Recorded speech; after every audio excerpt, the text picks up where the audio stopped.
As the great veteran broadcaster, retired Brent Musburger used to always say, you are looking live at the world's greatest race course on 16th and Georgetown, outside of Indianapolis and Speedway, Indiana. We welcome you to coverage of Elevated TV and on the Community Radio Network, as always, as we simulcast our broadcast coverage of Iracing, the #1 motorsport simulation in the world. This is the AI Brickyard 400, presented by the Hamilton Township Fire and Rescue. Welcome inside the broadcast booth, everybody. I am Wesley Outland, joined alongside Ryan Tompert, our driver analyst. Braxton DeWeese will be here momentarily. Production is handled, as always, by Mr. Cody Demers. Drivers of the NASCAR Cup Series were here a couple of short weeks ago, and now we have our chance to go at it on the Brickyard. The same cars, the wraps, the drivers, AI version, ready to go on the 2.5 mile Indianapolis Motor Speedway. Ryan, we're looking forward for our version of the virtual Brickyard 400. Good evening, sir. Yeah, good evening. I'm very excited for today's race. You know, Indy is one of the most iconic venues, and to have, you know, the Cup cars, you know, race around here for 400 miles is quite exciting. By the way, we want to again step up and say thank you again to the Hamilton Township Volunteer, or the Hamilton Township Fire and Rescue, for sponsoring the race here. I think we've got some dignitaries that are from the Fire and Rescue Department checking us out on the broadcast, and we certainly do say thank you. Cody, if you want to give them a big hello, I know that's the place that you work for proudly in Indiana as well.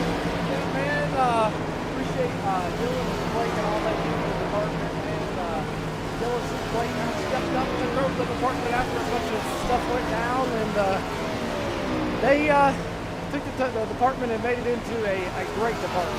We got and I know you guys will talk about this a little bit later. I'm just kind of here. We got the annual hog roast coming up. Get with me and we'll get you a hog roast ticket and get you a plate of barbecue. Some good old barbecue there, Wesley Outland. Not no Smithfield's chicken and barbecue. You need to bring. Now listen, there's nothing wrong with Smithfield's chicken and barbecue. How dare you? Okay, you're going to start a fight, but there's nothing wrong with good old-fashioned homemade barbecue as well. And I was about to say, you know, just make sure you put it in ice, cubed ice, and mail it to me. And you know, I'll eat it. Hopefully, it won't be sour by the time you mail it to me. So I love my barbecue. Got a lot of pig pickings and Thanksgiving. Well, not Thanksgiving. I'm sorry. Homecoming football's around the corner. A lot of chicken sales are going on as well with the churches and the Civitan leagues around here that I'm a part of, and I will have my fair share of barbecue and barbecue chicken in the very near future. Let's take a look at the race information for tonight for the Brickyard 400.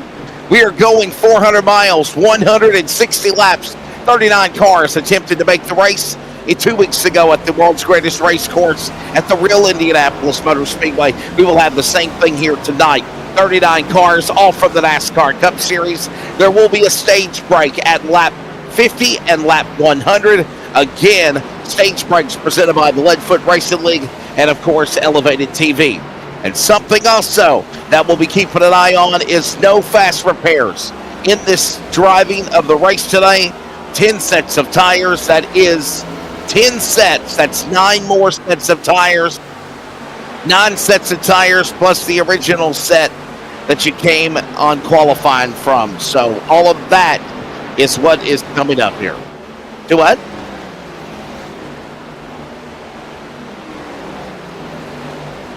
Yeah, well, yeah, I mean, what did you do? 2 sets of tires? Yeah, it was. Yeah, he hurt the AI Indy 500 because of making the mistake of not giving him enough tires, Ryan, in the pit area. So that was on him. And he admits it. Yeah.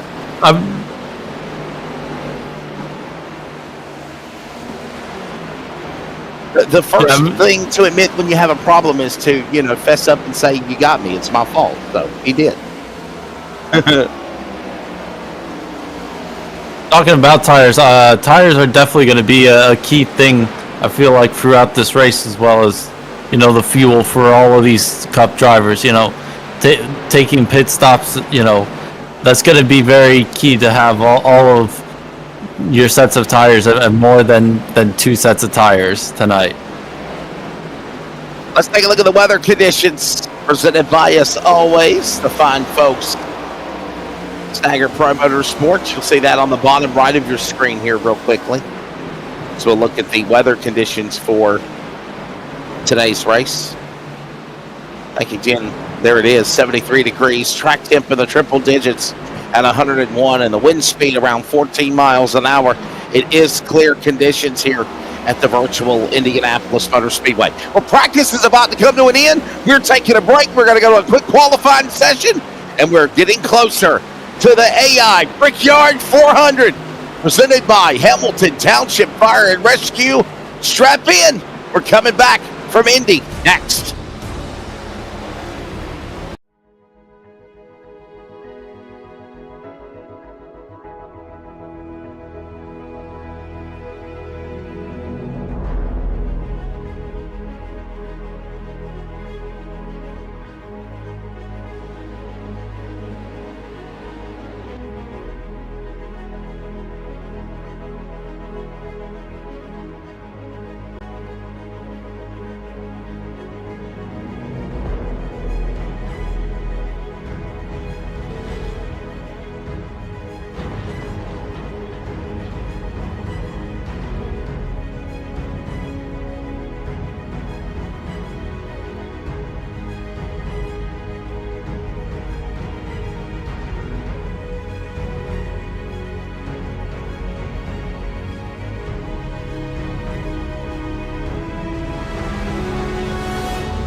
Getting closer and closer to race time here at the Brickyard. Welcome back to coverage.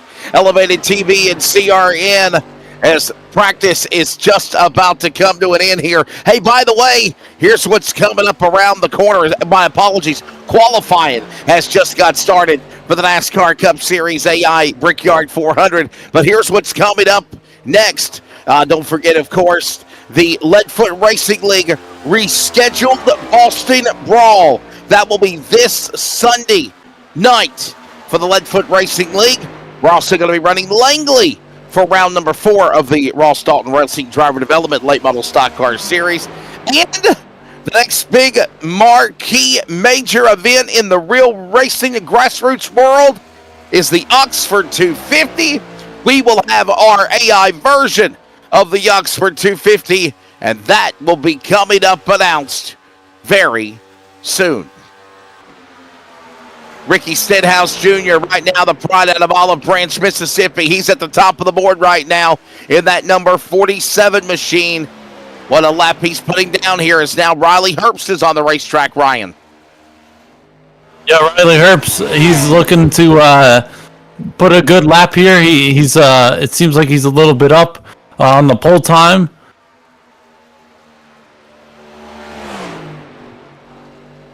Bubba Wallace.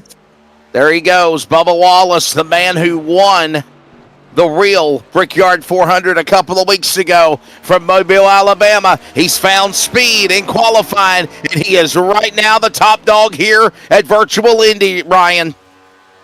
Yeah, he's definitely found some speed, as well as Cole Custard and Stenhouse, your top three right now so far in qualifying.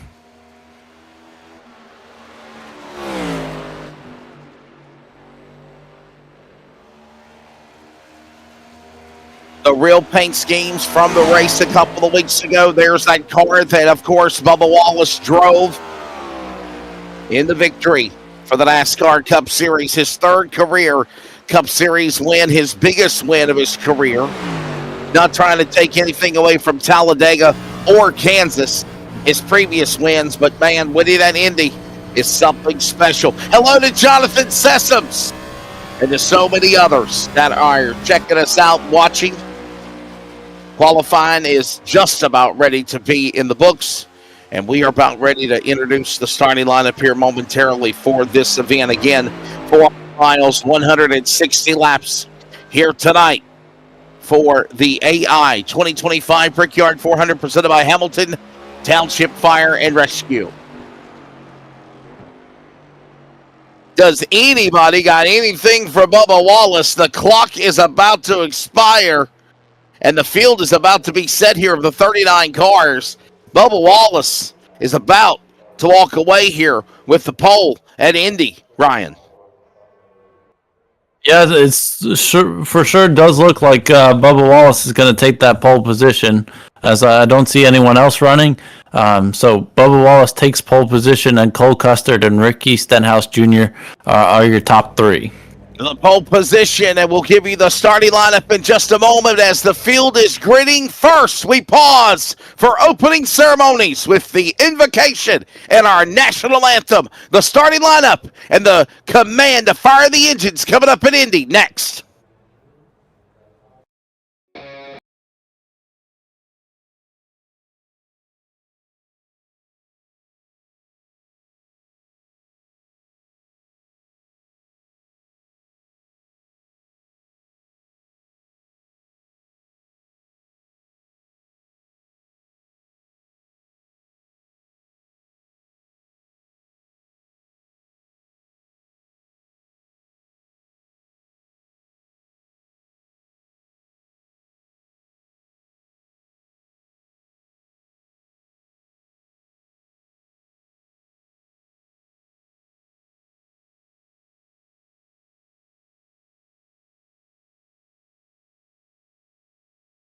Lord, I pray you bless the drivers and use them tonight.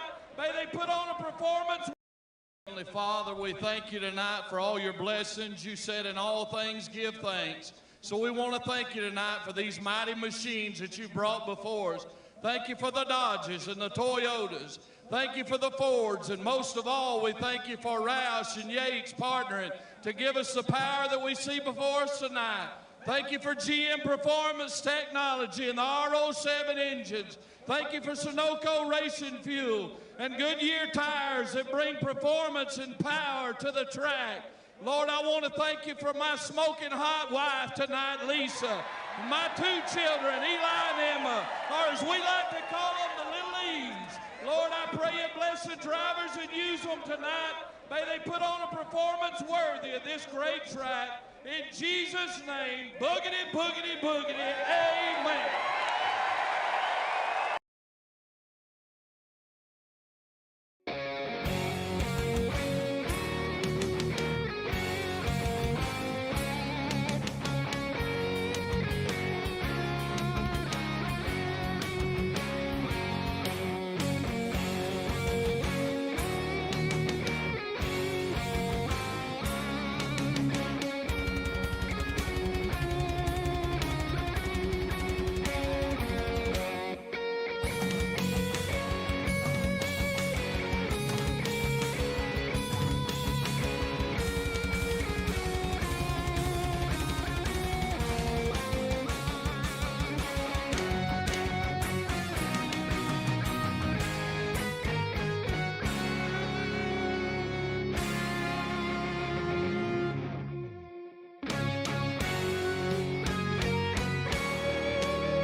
Ladies and gentlemen, the field is now nestled behind the pace car on the front straightaway. And we are ready to go for the inaugural 2025 AI Brickyard 400. If you're looking at the cars, they are the real competitors of the NASCAR Cup Series that you see on Saturday and Sunday on your televisions, or you see at the tracks near you on the top national level. And now we are set on Elevated TV and CRN to bring you our AI version of this race. Ladies and gentlemen, without a further ado, it is time to introduce the starting lineup. Mr. Maestro, music in the background, please. I don't hear anything. You're killing me, Cody. You're killing me, Smalls. I know what he said, Ryan, something like that. You're killing me, Smalls. Remember that movie, Sandlot? Yeah. All right, I guess I can't hear it. Ladies and gentlemen, without further ado, here's your starting lineup for the inaugural 2025 AI Brickyard 400. And I have lost the stream now. God almighty.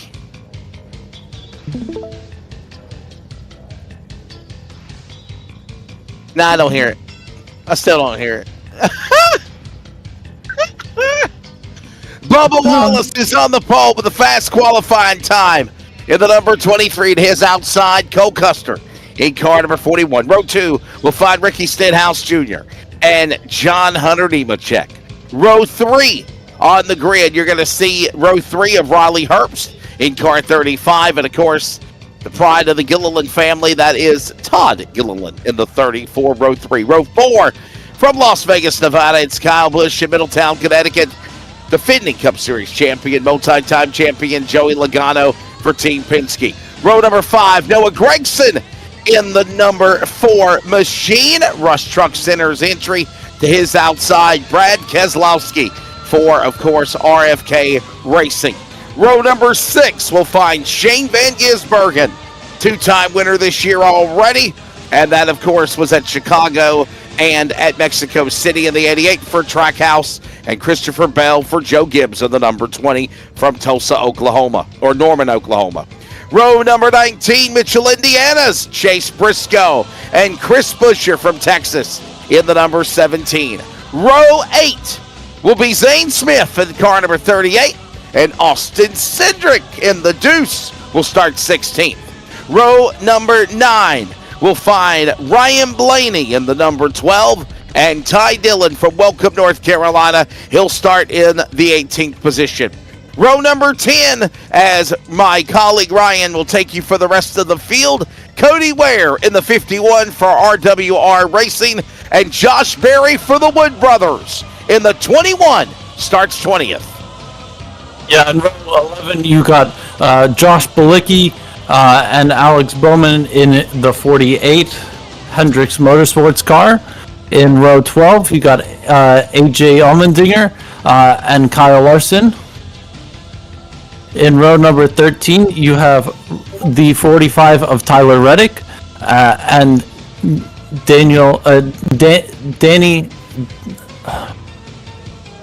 Hamlin. Come on, Danny Hamlin. Danny I'm Hamlin, sorry, it's late at night. In row 14, you've got Ryan Preece and Daniel Suarez. In row 15, you got Justin Haley in the 7 car and Ty Gibbs in the 54. In row 16, you have William Byron and Eric Jones.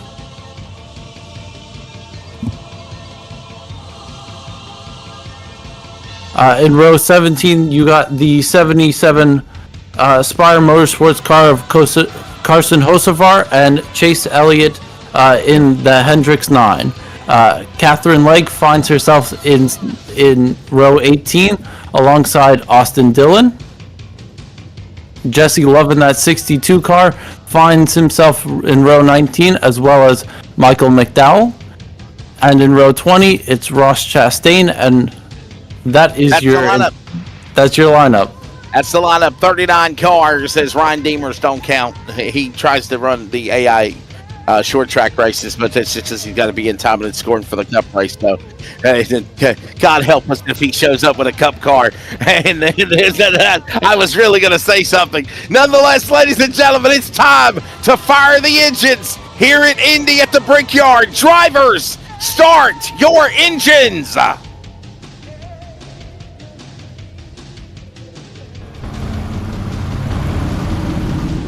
And the rumble of the engines are firing. That is such sweet thunder as these cars now begin to roll. Preliminary laps begin. Race lap will be 1. And they should be in place, ready to go for the start of this one.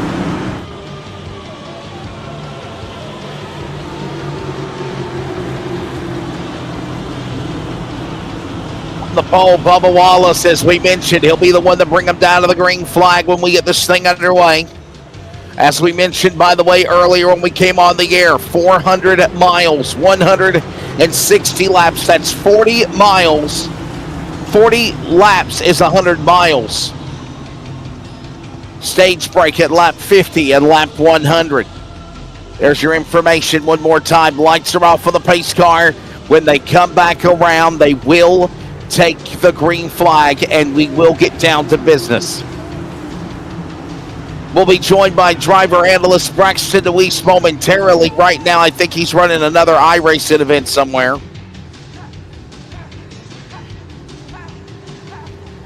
As Bubba Wallace and Cole Custer, a Toyota and a Ford on row 1, Ricky Stenhouse in a Chevrolet, right there with each other into the west end of the Speedway. We're about ready to get this started. Ryan, you ready to go, man? Your first Cup Race AI 400. Very excited. You know, Indianapolis is one of my favorite racetracks in the world. It's, you know, very challenging. It's 4 different unique types of corners. They all look the same, but drive very differently. A rectangle racetrack, if you will. There's the long straightaways, the short chutes, the quarter-mile turns. And we're ready for the first ever AI Brickyard 400 presented by Hamilton Township Fire Rescue at Indy, Virtual Indy. We're green as they fly through the yard of ring.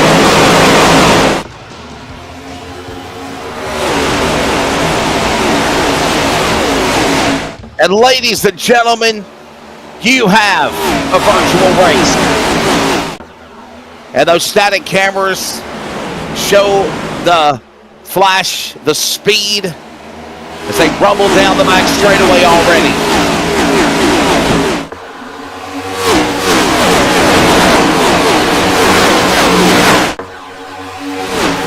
It is Bubba Wallace in tow, holding on to that spot. Cole Custer right behind him. Top 3 single file behind them. They're door to door as they work off for that final short shoot. Off the west end of the speed, hitting the turn 4. Coming down the line. Here they come, down to the stripe. Look at Bubba Wallace and look at the big lead he has over the rest of the field. We're 1 lap in at the Brickyard, Ryan. So already has a second advantage almost out in front of the entire rest of the field. So, you know, a great start for him up front. They work the back stretch now. Bubba Wallace in that top spot. Cole Custer now right there in tow. We're single file. The top 4 cars, and then behind them it is a long gaggle of traffic as they fight for their spots now. Working off of that corner here. Off of turn number 4. Still a long way to go in this one here.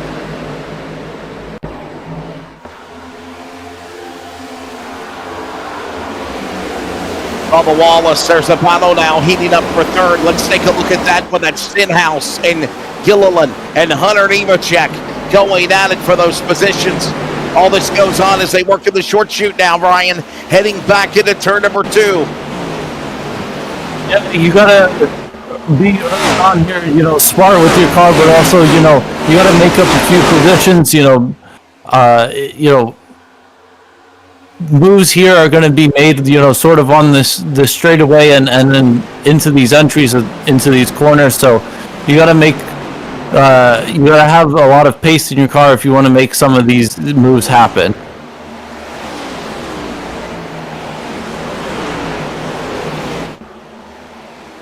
Working that battle now, working off of the corner here off of turn 4.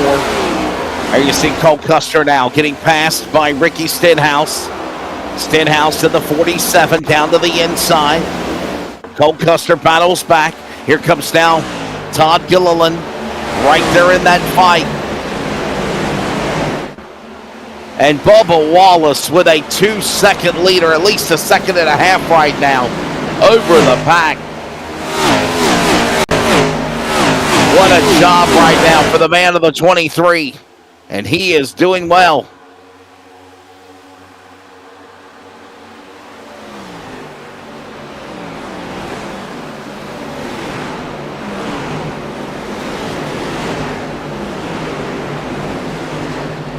A long race. This is back to the top 20, by the way. 15th, Brian Blaney, Austin Cindric, Ty Dillon, Zane Smith, Danny Hamlin. It's a gaggle of traffic. Oh boy, hard into the outside wall. Alex Bowman, trouble off turn 4. Alex Bowman's Ally Chevrolet into the outside wall, and this will trigger a caution. First yellow flag coming out is for Alex Bowman.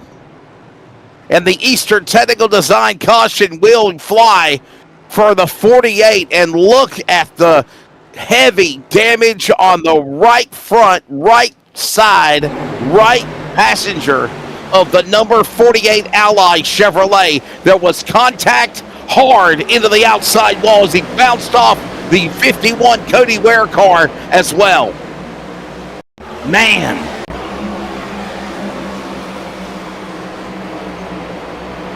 Ryan, here's another look at it.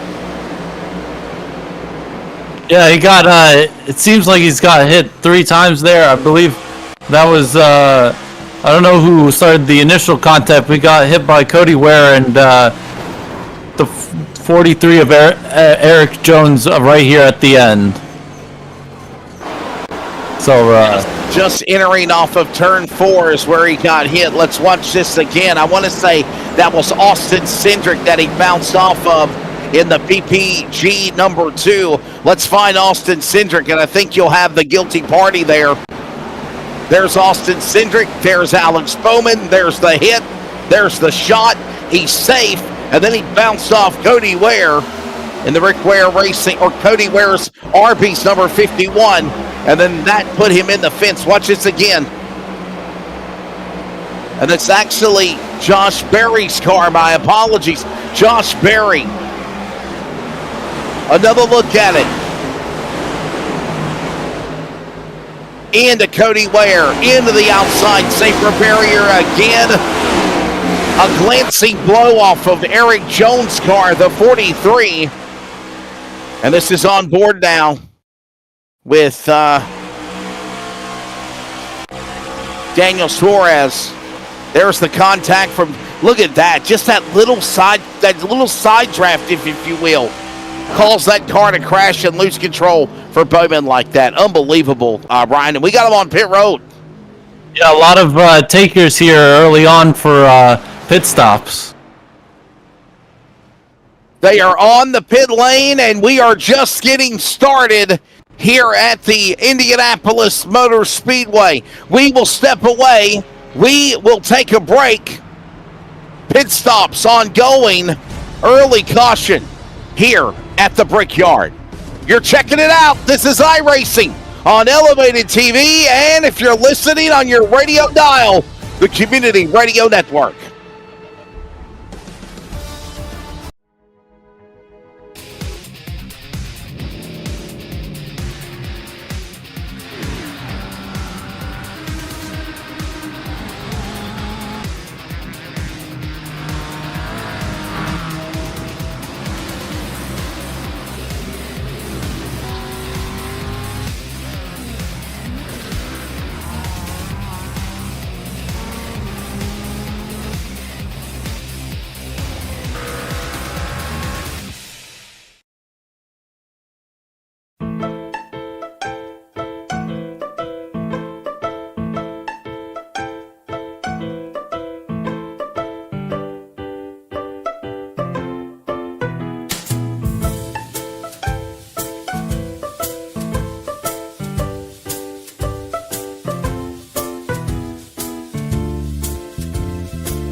Lights off for the pace car as we get ready to go back to Brickyard 400, presented by Hamilton Township Fire Rescue.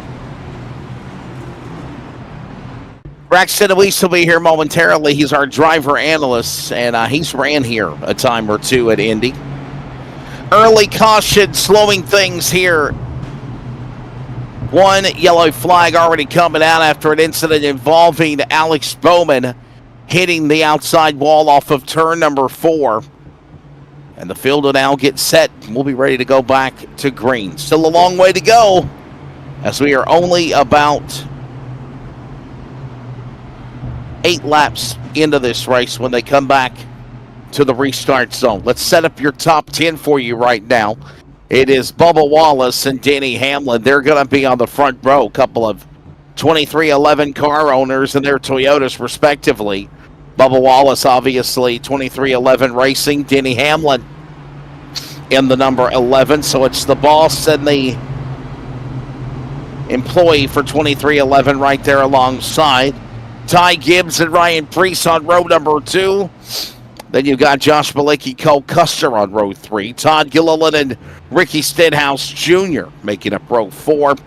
Top 5 rows, top 10 will find John Hunter Nemechek and Joey Logano. Again, lights off on the pace car. Field will make their way back into turn number 4 down the front straightaway as we await the CRN restart zone. And that'll wrap up our first Eastern Technical Design caution. The Robbins Racing green flag in the restart box. They go back to it again here at the Brickyard, and we are back underway. Employer, boss, 2311, side by side as they work into turn 1.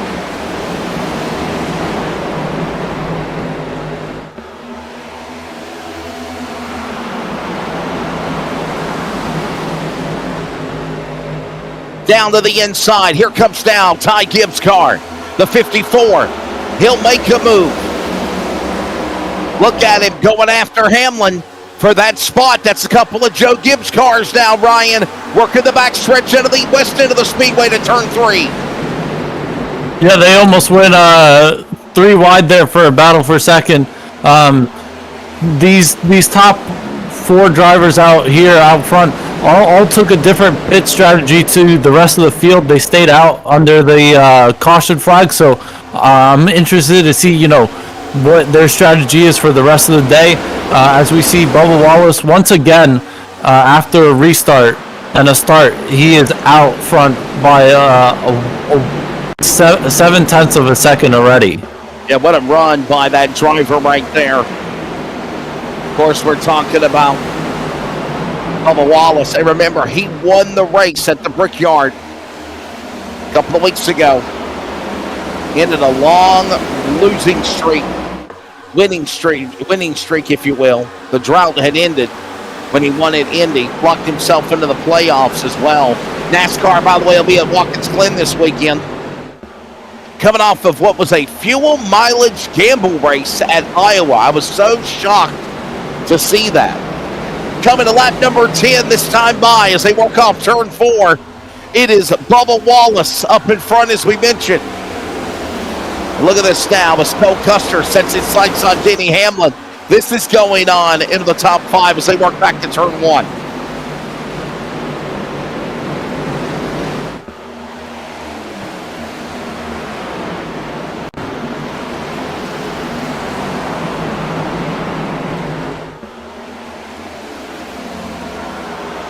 Inside, Hamlin and Custer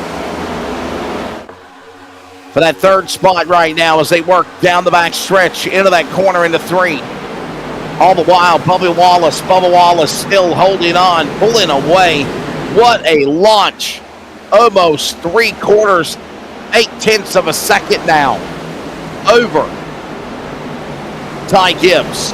Denny Hamlin losing ground with the Bubba Wallace. He's already back almost 2 seconds where Cole Custer is.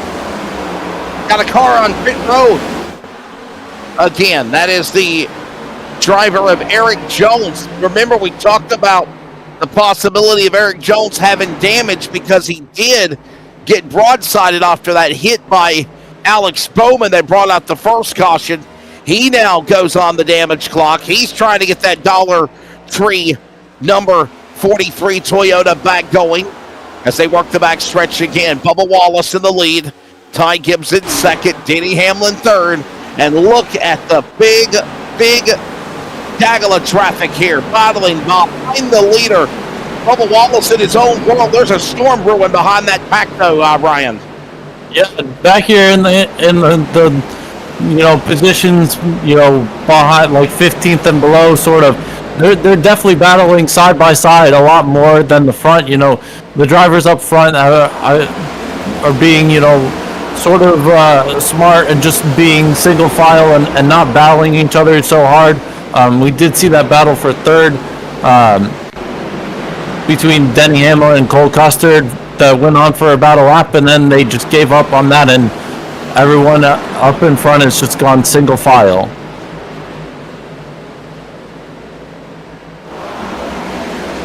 Bubba Wallace and Ty Gibbs continue to stay up in those top two spots as we now watch this big gaggle of traffic fight behind them at the west end of the Speedway. Look at them now, all side by side. All this going on. There's the number 10. Keep an eye on that one. There's Ty Dillon. And that big mix there with Kyle Larson, Tyler Reddick, and Zane Smith, all there in that big wad of traffic now, coming off of turn number 4. Here they come back down across the start-finish line. The yard of bricks. There's only 1 yard of bricks. This track originally built out of bricks. It was a brick racetrack for the longest time. There's only 1 layer of bricks that remain, and it's at the start-finish line. The 2.5 mile, 4.023 kilometer rectangular Indianapolis Motor Speedway, the racing capital of the world's greatest race course. And now Larson and Dillon now battle side by side, Ryan. This goes on as they thunder in the 3. Yeah, they haven't given up on these side-by-side battles back here. They are exchanging positions, every corner between these drivers, but it seems like a lot of these battles are now starting to go more single-filed racing.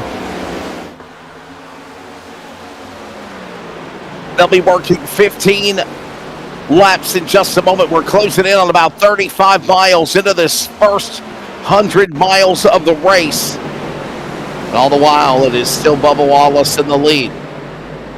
As you see them working their way now into the short chute of the racetrack, heading to the back straightaway. Zane Smith battling now with Josh Berry. There's a little contact. Boy, there's a lot of contact going on behind the back of them right there. Boy, that could have been disastrous.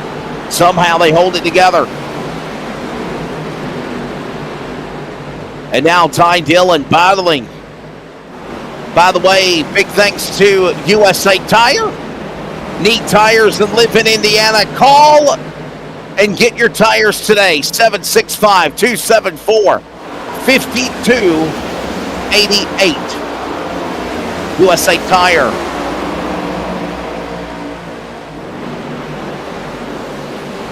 Bubba Wallace continuing to lead the way. There's that battle now continuing to ensue between Ty Dillon and the 10, Zane Smith in 38, and the 21 of Josh Berry. We talked about it, and that's probably about the best battle we're watching on the racetrack, as finally Dillon will clear by Smith. Look at now Josh Berry from Hendersonville, Tennessee, down to the inside for the Wood Brothers. He'll make a daring move, but here comes now that going on into 3 now, Ryan. Yeah, they're working almost 3 wide into turn 3. They're really fighting hard back here.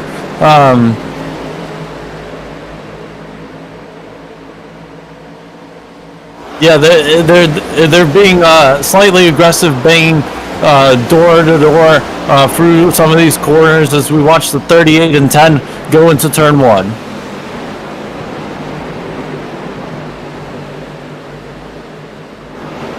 Multiple places on the racetrack with side-by-side competition going on right now. Bubba Wallace continuing to be the man to stay up in that top spot. Another lap on the board.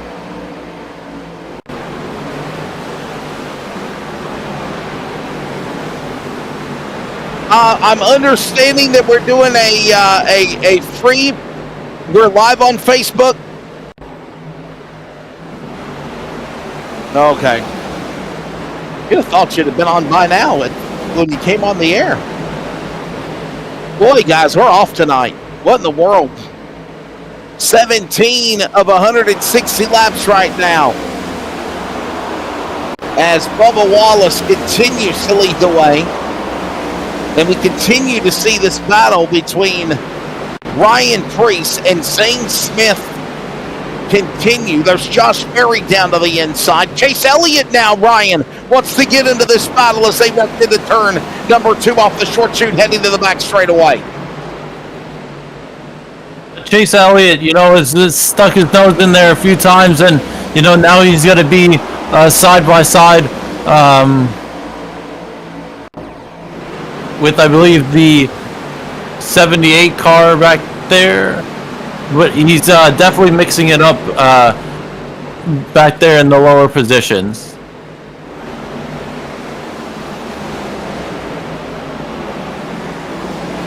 Give me your top 10 right now as we're approaching 50 miles into this race. Next lap around will be 50 miles completed here at the Brickyard. Bubba Wallace leads. Ty Gibbs second. Denny Hamlin third. Oh, Jesus. The scoring pylon's gone cattywampus. Let me wait for it to catch up.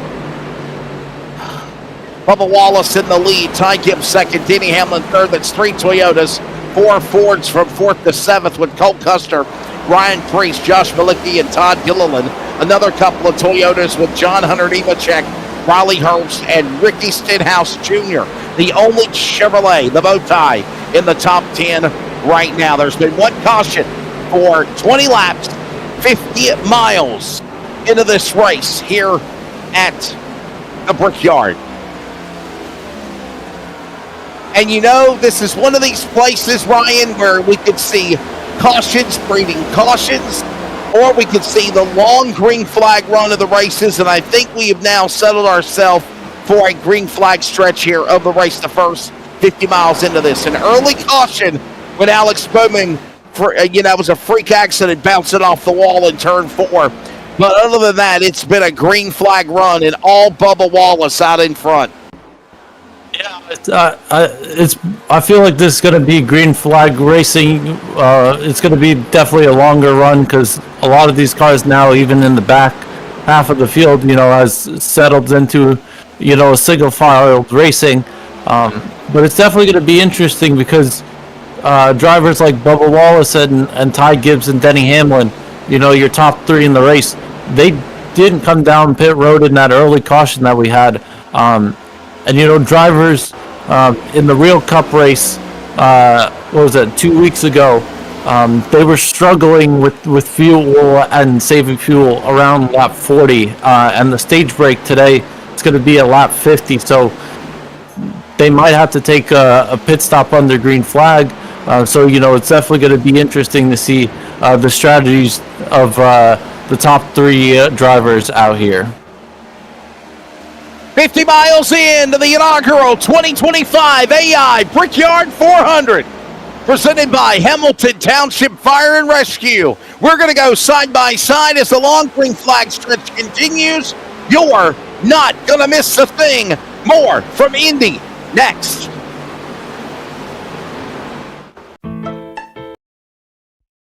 Racing isn't easy, but experiencing it is. Iracing puts you in the driver's seat with the industry's leading. Welcome to Elevated Television. We are home to the Pitfall Podcast Tour, the Madhouse Racing League, and if you are looking for a league or in a broadcast company looking to shine and show your name out there, look no further than Elevated Television. More than just broadcasting. We also do quality edits with HD picture quality and more. Here in just a few of what we do here over on Elevated Television.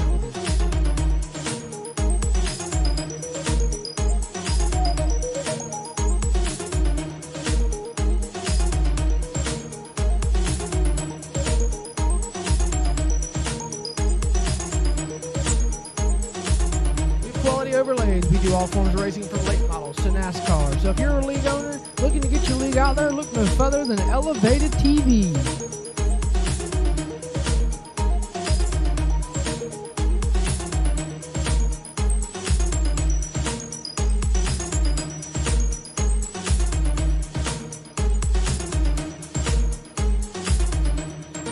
Make sure you check out Elevated Television on YouTube, Facebook, and more. And since we are elevating your game, high-quality sim racing broadcast since 2022.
Basket can't defend. He's got the outside line for the second part, and he can't hold on. Going the long way around. We're going to be 3 wide for the lead as they all come to the line. Who is going to take it in the end? And here comes Lockwood. He's going to make the move to the outside. Quinn tries to force it off a little bit, but there he goes. It's going to be side by side through turn 1. Will he be able to cover him off? He does. Weaving back to the left-hand side. Reynolds is trying everything. The kitchen sink is being thrown at it. They're leaning on each other. Coming into turn number 3. It's going to be a drag race through 3 and 4. Coming back to the line. Here comes Frisch on the bottom. Bouchard's going to hold the inside. Tries to be the late breaker here. They're going to be side by side through the final chicane. They bang doors, but keep it clean. As they're still 4 wide on the run down into the back straightaway. Demerit's looking for a line as well. What is going on in Michigan? Novak into the fence. They're still beating and banging. Oh and to the line. He is much faster coming through there. Is there damage on Challenger? Abramitis is ahead. There's going to be a race to the line. Who is going to get it?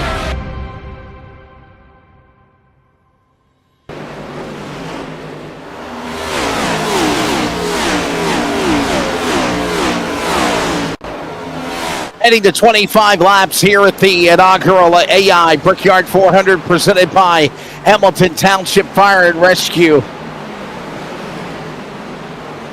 And there is no change in the lead since the drop of the green. The fast qualifier, the man that is up in front still is Bubba Wallace, and the 2311 racing entry Toyota continues to hit his marks. Now, that's Eric Jones behind him.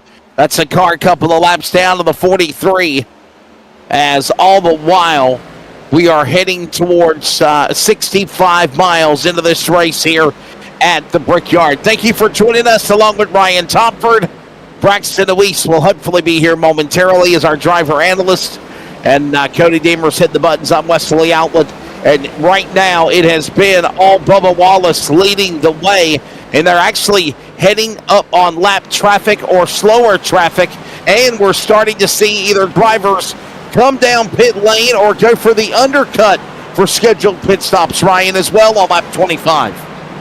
Yeah, we're getting different strategies here, and Bubba Wallace up front is picking up the pace even more. He's got like almost a 2.4 second advantage out front, so he's gonna come up to these lap traffic and gonna have to navigate them pretty quickly. Eric Jones' car already damaged. Remember, Cody Ware.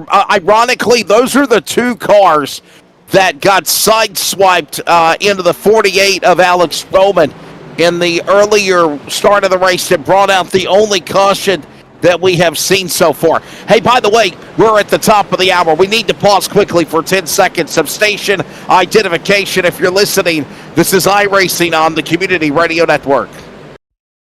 Racing Community Radio Network. WCRN 87.9 FM, Clayton, Garner, Raleigh, North Carolina, USA. We are CRN.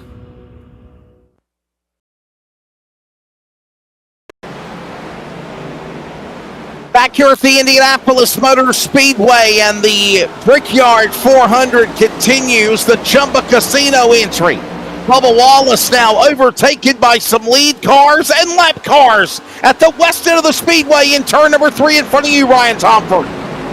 Yeah, Bubba Wallace struggling with those lap cars, it seems like, and Ty Gibbs has closed in the gap momentarily there, but Bubba Wallace has gone through those lap traffics, and now, Ty Gibbs, Todd Gillen, and Denny Hamlin and Josh Willicke all stuck behind there as Bubba Wallace hits pit lane.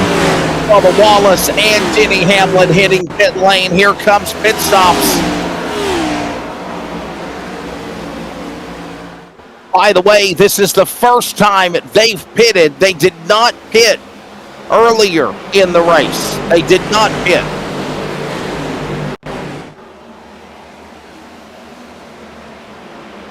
This will now cycle back around, and Ty Gibbs will now be the new leader of the race as they work their way down the back straightaway.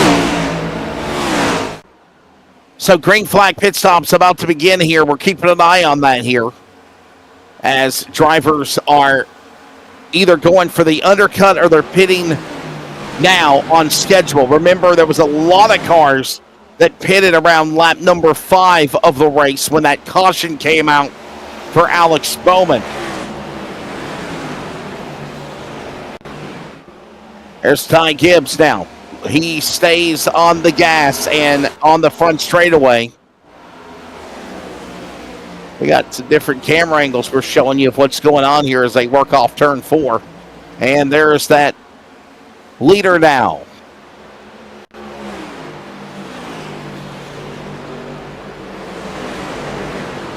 So green flag pit stops going on now as we are approaching now 75 miles into this race and the first 100 miles of the Brickyard 400 presented by Hamilton Township Fire Rescue. And we now bring in at Indianapolis our driver analyst, Braxton Deweese. Always good to hear from you, man. Welcome to the Yard of Bricks, and what's your take on what you've been able to see so far?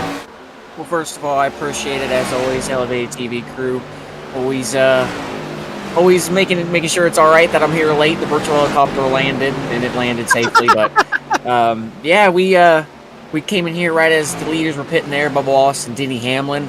I did see that there was a few Toyotas up there. As we see Gibbs in the lead, he's gained 29 spots from where he started. Looking at the time and scoring, so I think it's going to be pretty interesting here coming up to the stage, the first stage presented by Lead Foot Racing League at lap 50. So going to be interesting to see what they do here the rest of the field.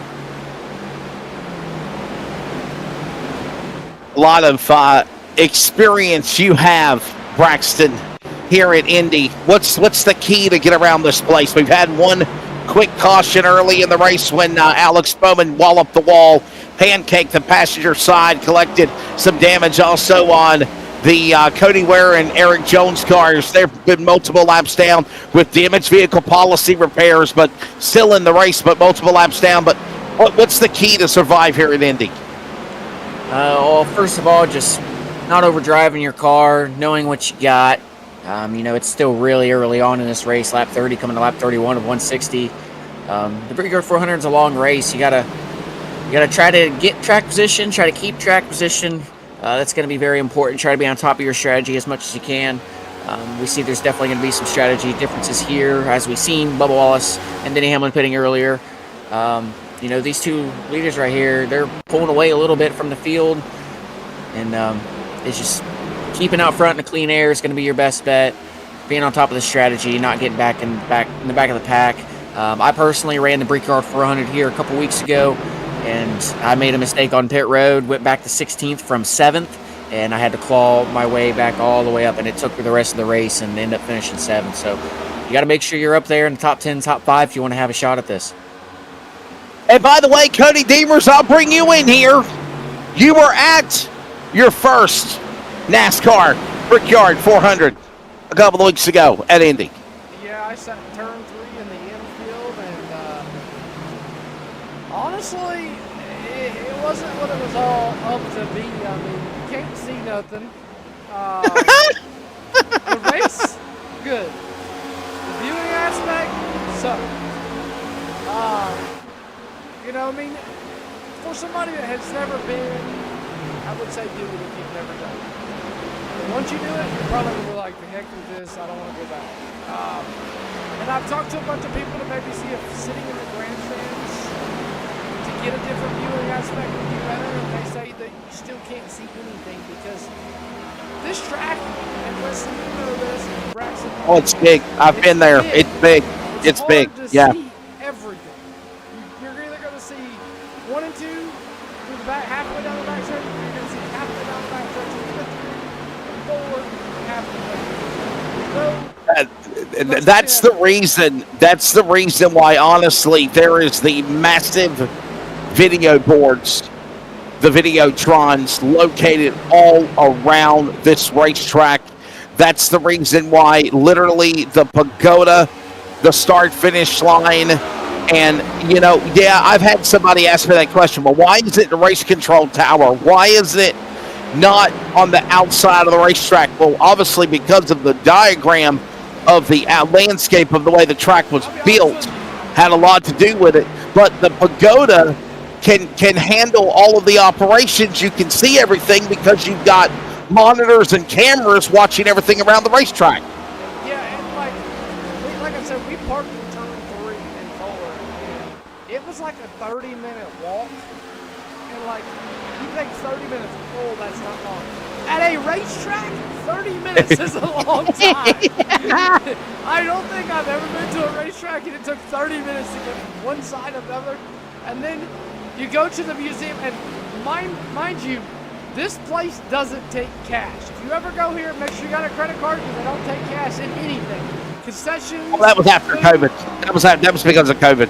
After COVID. Cash, nothing. We went to me and my buddy Xavier and John and Sarah went to the museum. Coolest thing I've ever seen. Walked in there, we went to hand the guy cash. He said, "Sorry, sir, we don't take cash." And me and Xavier kind of looked at each other like, what do we do now? We just walked 30 minutes to go to this museum, and now we don't have any cash. They don't take cash. So, yeah. Everything around me. Come on, man. $1 bills, y'all. It's got lyrics to a song. Yeah. Not in real life, buddy. Not in real life. You think that. The saying is, money talks, bull crap walks. Yeah. Not there. Not there. Yeah. Well, I will tell you as well, and I've already had this discussion, Cody, on the phone with you as well. Yeah, you've been to the Brickyard 400. Now you need to put yourself at the Indianapolis 500 because there is nothing like the greatest spectacle in racing. That is a totally different world than the Brickyard 400. I promise you. No, I'm definitely. I know you're still gonna have those visual issues. Don't get me wrong, but the atmosphere, the atmosphere of the race is totally different. Right. Well, the good thing is, I said there was 2 Videotrons right where I was, so like I could still see. Well, that's a good thing. I could still see around the track. But like, if you think you're gonna go to this racetrack for the first time ever and you're gonna be able to see a lot, you're going to the wrong racetrack. You better go to Bristol. It ain't Indianapolis for you. Yeah, it's definitely right there where them cars are parked. You see them cars? That's where I sat, right there.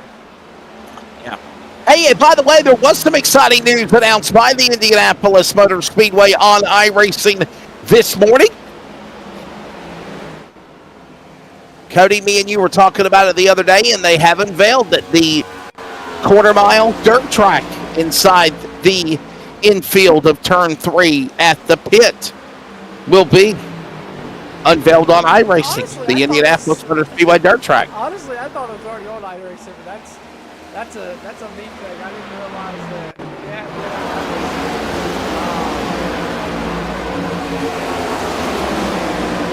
I'm kind of excited. I know I saw Bryson Luis is excited because that gives up another track to run on. But yeah, no, that's going to be cool. Exciting to see. I mean, I actually, when we learned that, I could have walked of the IMS turn. Well, right now, we are approaching at about 5 laps, less than that, the first 100 miles of this race. Ryan Tomford, it's amazing that we're literally heading towards the 100 miles complete here in the Brickyard. And by the way, lap number 50, there will be a caution for the stage break.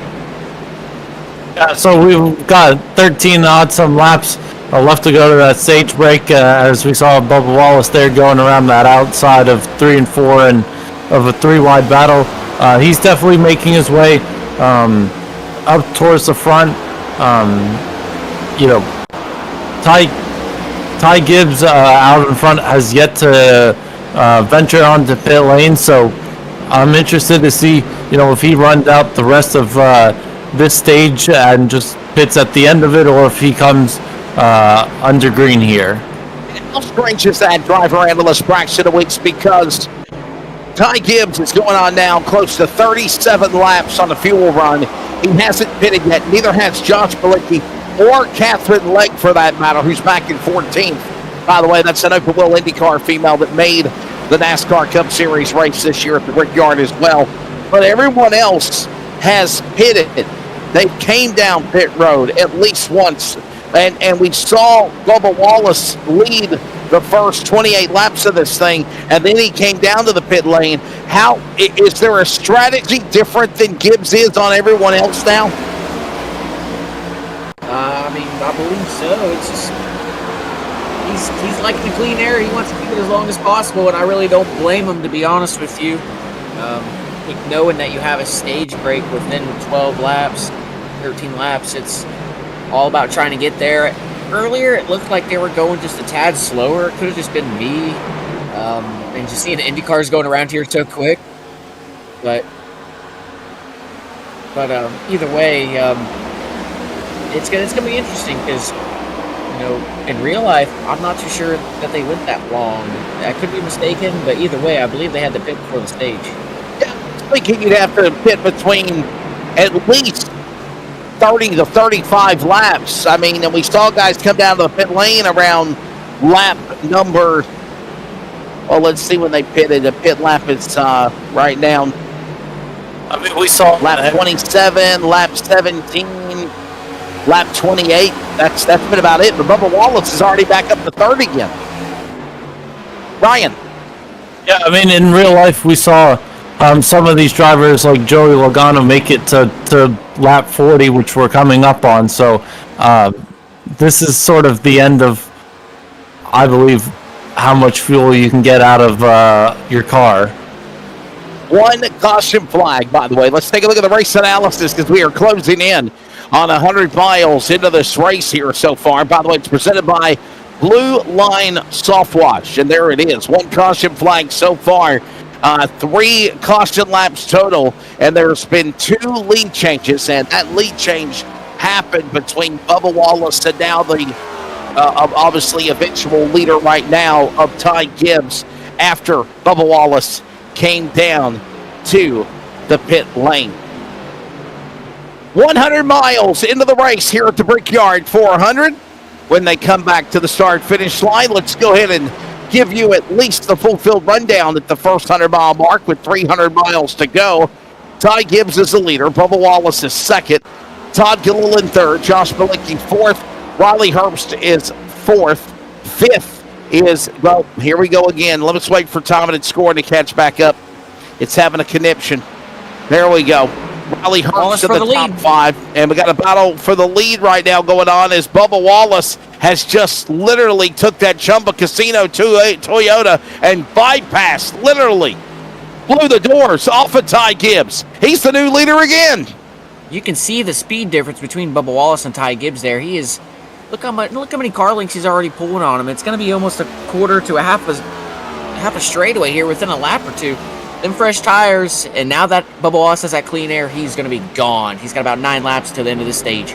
Let's try this again. I'll give the top 20, and then Ryan, you give 21 to 30, and then you give 31 to 39, if you will, Braxton.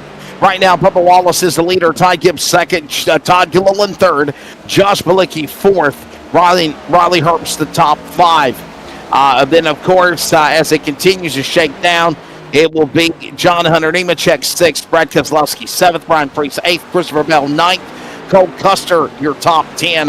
Then it's Chase Briscoe, Ricky Stidhouse Jr., Catherine Legg, Shane Van Gisbergen, Chris Buescher just got passed by Carson Hosovar for 15th.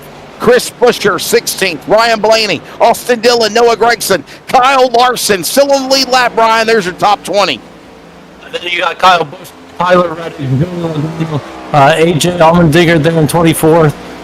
Jesse Love, Ty Dillon, Denny Hamlin just got passed by Josh Berry as they're side by side there for 27th.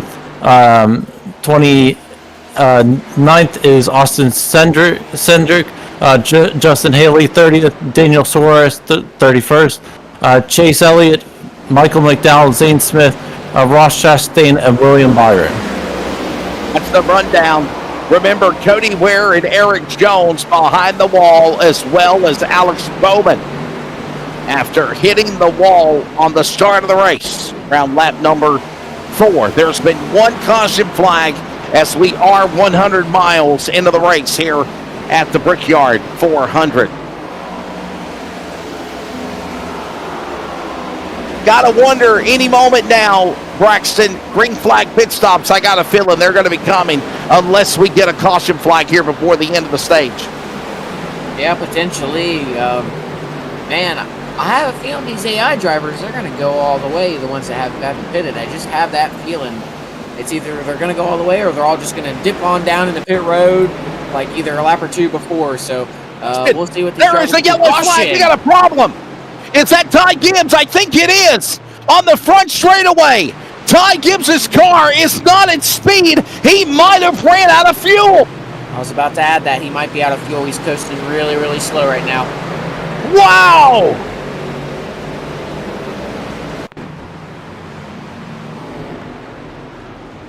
Ty Gibbs right there entering onto the entrance of pit road has stalled his number 54 Joe Gibbs Racing Toyota entering onto pit road. I think he's out of fuel, Ryan. Yeah, it definitely seems like that. I didn't see any major damage on his cars. Yeah, he looks like he just ran out of fuel there. So we need to, there's Cody Ware. There are some more cars that were on pit road as well. Let's backtrack it if we can, production truck, and rewind. Just go and rewind. Go and rewind. Don't live in fast forward. Just go and rewind. And I want to see, Braxton, if he got hit. No, because there's the commitment road to come down to pit lane. Am I right, Braxton? If you're on the back straightaway, you have to drop down to that pit lane, that pit road, to commit to come to the pits. I mean, am I missing something? I know we're going in reverse. I know we are. I don't think he crashed. I think he ran out of fuel, Braxton. Yeah. Here's a lap later. Yeah, I believe he ran out of fuel as well. That's far enough. That's far enough. That's far enough. I think it's very interesting that he went down the access road going into 3, went through the entire access road through the middle of 3 and 4 and 4. I'm not too sure why he didn't just try to roll on the track. That definitely would have been faster, and he would, as in just with the banking and in the racing line, you get down there on that flat access road and it's going to be dirty and stuff. You're going to have to really slow down even more. With him running out of fuel, it just didn't really make sense. Look at the 66 car right here. Out of fuel on pit road, rolling backwards. This is Josh Balicki driving in reverse on pit road, right on the main pit lane entrance as well. I mean, that's going to be a... Wow. Did Josh Balicki just retire from the race? Yep, they did not get the RB sauce down there in the gas tank quick enough. I believe that was Cody Ware in that 51 Arby's car, so... Maybe. No, there's the Arby's car right there, guys. It was Josh Balicki in the 66. I know they look a lot alike, but that was Josh Balicki's car. The 66 on pit road. Caution is out. Wesley, what do you think about Fayetteville Motor Speedway shutting down and selling it? Well, Jonathan, good question. Fayetteville Motor Speedway is a very special place in my heart.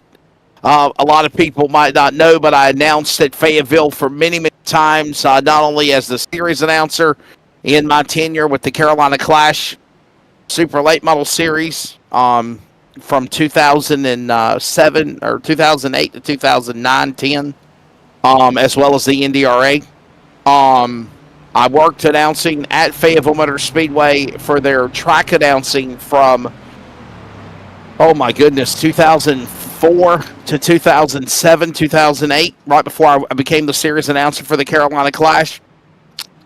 I feel that this is something that's going to continue to take place in our sport. There is big markets of housing developments all around racetracks, and if racetracks are not supported, they're not making the money, they're not getting the car counts, they're not getting the butts in the seats. Eventually these promoters, especially if they don't own the property, are going to literally be given a cease and desist and said, hey, look, I own this property and I'm selling out. Or if you own the property, you're going to have big banks, big landowners, big real estate people saying, hey, we want to buy the racetrack and everything around it. And if you look at an aerial view of the Fayetteville Motor Speedway off of Dock Bennett Road in Fayetteville, North Carolina, off of I-95, you can tell that there has been houses and housing developments and subdivisions around that place for decades. And this is the proverbial nail in the coffin that is going to hurt the sport. So I say to everybody, whether you're a fan of iRacing, real racing, a lot of people that love real racing love iRacing. If you care about your sport and you want to see it thrive, whether it be in Indiana, to the Carolinas, to Florida, to California, support your racetracks. They've got to have fans, they've got to have cars. And if you don't, you are going to become a ghost track like Fayetteville Motor Speedway will be. I think that's all I can say on the subject, Brian and Braxton.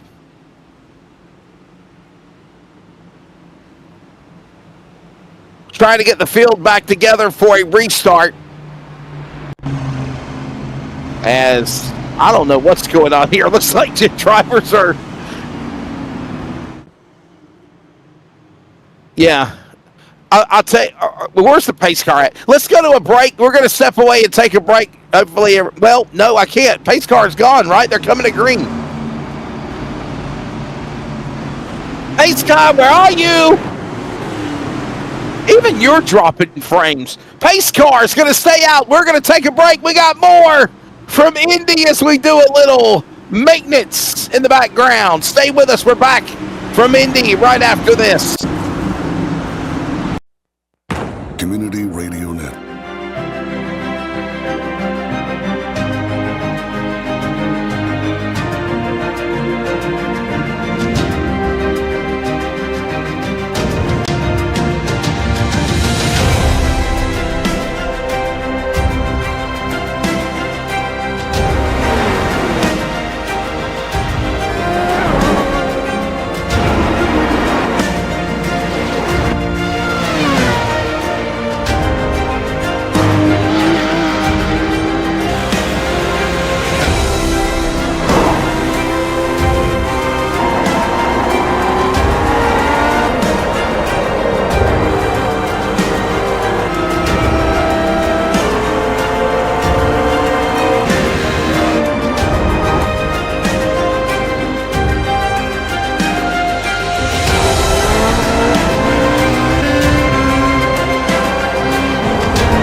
back here at Indy.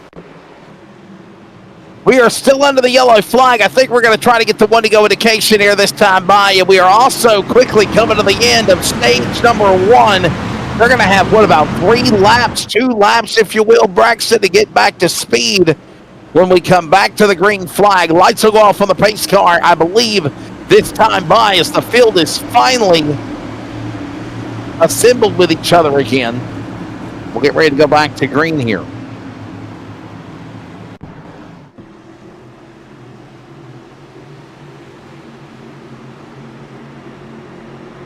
Thanks, everybody, for joining us tonight as we are, again, heading towards lap number 50. Braxton, they're getting ready to come back for the restart here. Obviously, a lot of drivers are going to have new tires. Fuel tanks are filled. This is really going to be kind of obsolete to call the stage when you do on lap number 50. Am I right? I mean, that should be hardly nobody coming down pit road when we go back to green. Yeah, I agree. I mean, I'm just trying to think a little bit because with the AI races we've done so far, they've been all over the board. But there's definitely going to be some guys and gals. As we see, Catherine Lega, she was up there in 12th. I seen at one point.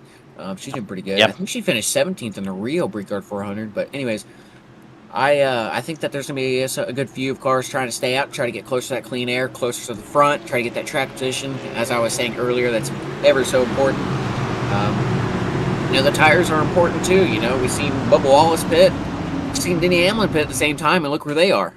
They're up there on the front row, so they got the strategy that's working right now. Everybody else is following them, so it's going to be a little dash here to try to get the best spot you can here before the end of the Left Foot Racing League stage, and just trying to set yourself up for the next stage. Couple of Toyotas on the front row, and of course it's 2311 Boston employee Bubba Wallace won the Brickyard 400 back a few weeks ago at Indy, and they are now waving off the restart again. I'm not sure what this is about, but they are waving off the restart. Maybe we'll be able to get the one to go this time by.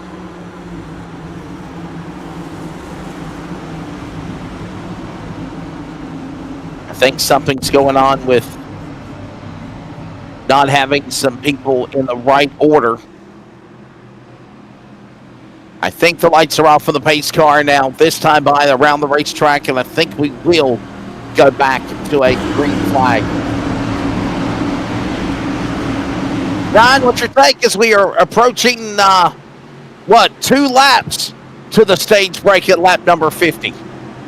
Yeah, it's going to be a very quick dash to the finish, so, I'm interested to see how aggressive some of these drivers get here at the end of stage 1 to make up a few positions and get better track position to start stage 2.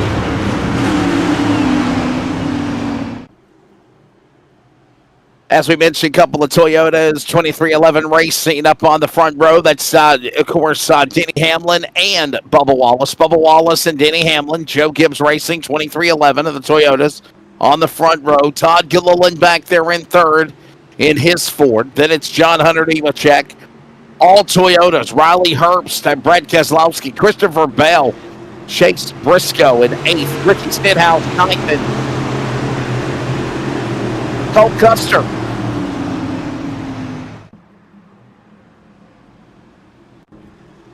Everybody, we are having a technical issue. Please stand by. We are going to go to an extended commercial break, and hopefully we'll be back with continuation of racing at the Brickyard in just a moment. Please stay with us.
We do apologize. We had some technical issues. We had to work in on the back end, and we have got that resolved. We welcome you back. If you want to put the big logo up on the screen, to the Brickyard 400.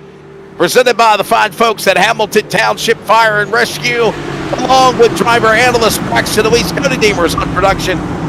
Color analyst Ryan Tomford. I am Wesley Outland. We welcome you to our coverage, whether you are watching on Elevated TV or listening on the Community Radio Network.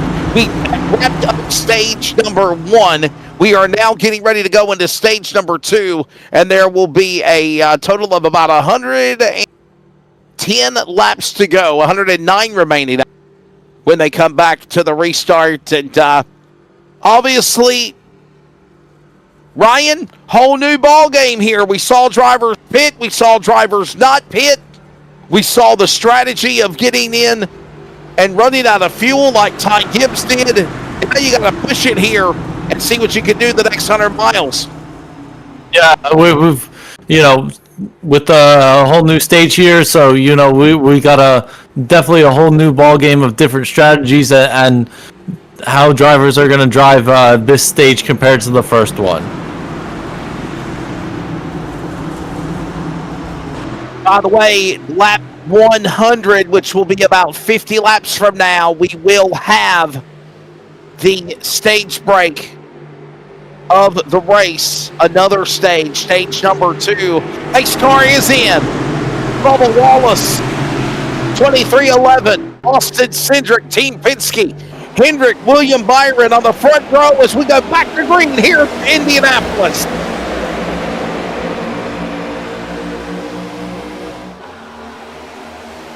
Countdown is on. With 60 laps to go, we will have another caution, and that will be the second stage and the push to the checkered flag.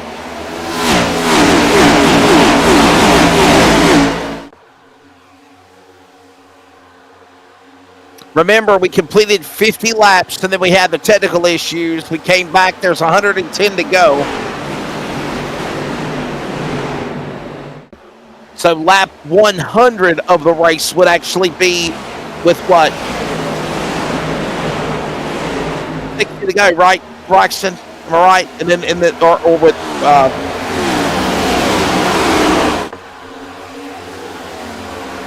hell, I lost count. I'm trying to keep track of it here as we reset the server.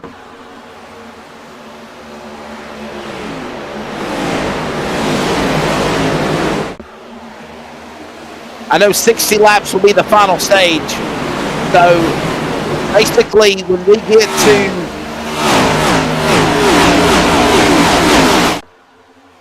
$80 to go, $70 to go, that'll be the final push to the checkered flag, I guess. We've lost the first 50 laps on the other server. Okay, there we are. We are caught back up. So when we do come to 60 to go, it will be the end.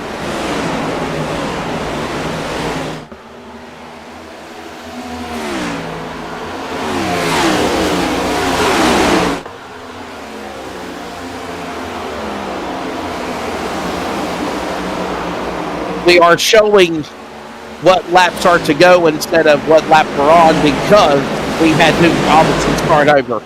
Remember, there were 2 caution flags also in the start of the race earlier. Blue line, soft block, and I'm so impressed, obviously, Ryan, with Bubba Wallace. What a phenomenal job he's done. There he is again in the Chumba Casino Toyota. And just like in the first 50 laps of the first stage, he is checked out. He's gone. Nobody can catch him.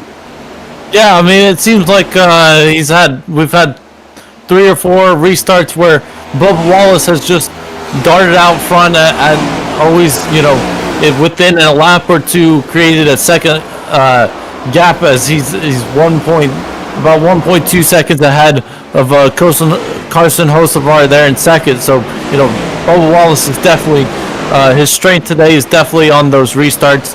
And he's just got general good pace in his car, so he's definitely a contender for a race win today. Braxton, this is not a conspiracy. We're seeing Bubba Wallace on the AI Brickyard 400 do what he's done in the real race a couple of weeks ago when he won Indy. I mean, it just shows how good his car is.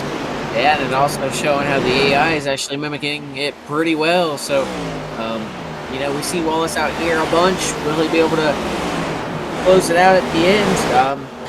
He's been fast all race. He actually has the fastest lap with 53.275. The next closest person I see is around a 53.343 if I'm not mistaken.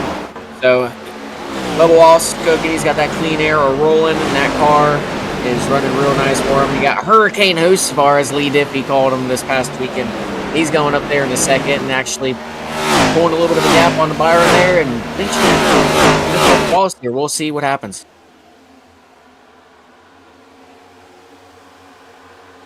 Best laps being showed on the scoring ticker right now with 106 remaining. Remember, when they come to 60 to go, it will be stage 2 completed, and then it will be the push to the finish of this race. Right now, if you're doing the math, we are working lap number 56 of the race right now is Carson Hocevar. And that Ziegler number 7073 from Portage, Michigan. Moving to the number 2 spot. So is Hendricks William Byron. William Byron obviously won the fuel mileage race at Iowa over the weekend. NASCAR will be at Watkins Glen this weekend. Richmond coming up in 2 weeks. I'll be at Richmond Raceway for that one. As right now, Bubba Wallace continues to lead over Carson Hocevar about a half a second. There it is between 1 and 2. Braxton, we're starting to see Hocevar start to show his strengths now after making pit stops and getting back ahead here. Yeah, I'm staring at this timing and scoring sheet. I said that Bubba Wallace was at a 53.2.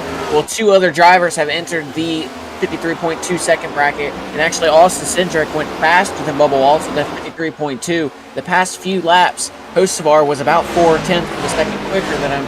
But this past lap, Bubba Wallace gained the speed a little bit more and was faster by just about a tenth over Hocevar there. So I think it's going to go back and forth here. Whoever can get the clean air, get the run.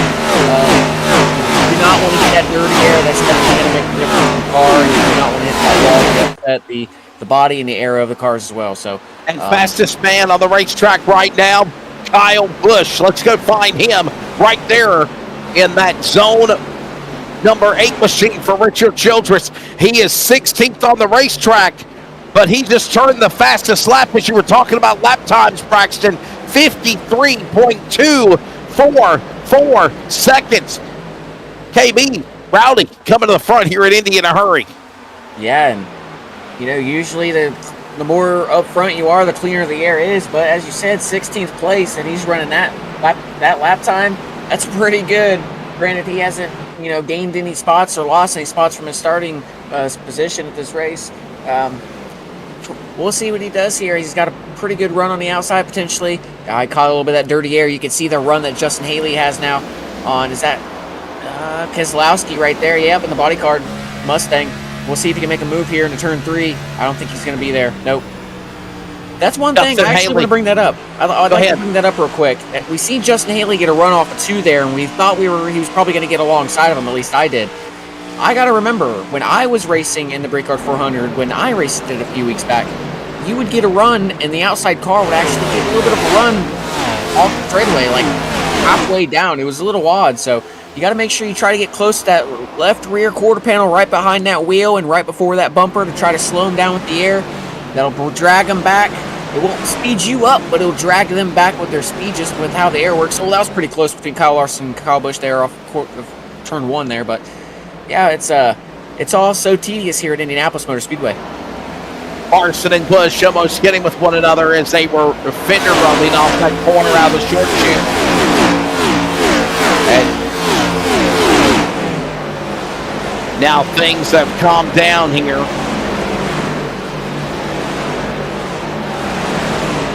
Indianapolis, 2.5-mile racetrack, 4.023 kilometers. Obviously, a lot of history here.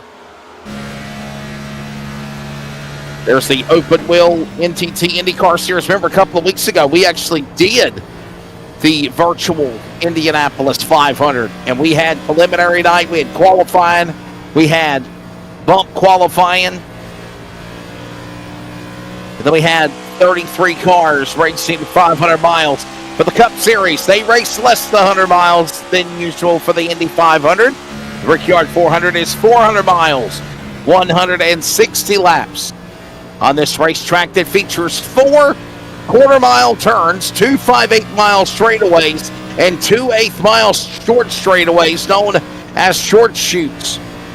The corners are banked at 9 degrees and 12 minutes. And obviously, Braxton, that is... well, actually, Ryan, I'll bring you in because I know you like European racing a lot. That is a European degree of standards for track degree in banking. Yeah, it is. 9 degrees and 12 minutes. Now, Braxton, 9 degrees, I know what 9 degrees is, but what is 12 minutes? What does 12 minutes mean? Like, I mean, that's tell you, different, ain't it? I just know the degrees part, and we just go off that, and we just send her and turn left. You know what I'm saying? Turn banking at Indianapolis is 9 degrees and 12 minutes. I need to do some fact checking on that on social media when I get a chance to look at it. Hey, by the way, there is the driver that brought out the second caution, Ty Gibbs, and he is now struggling. He is in the back of the top 15.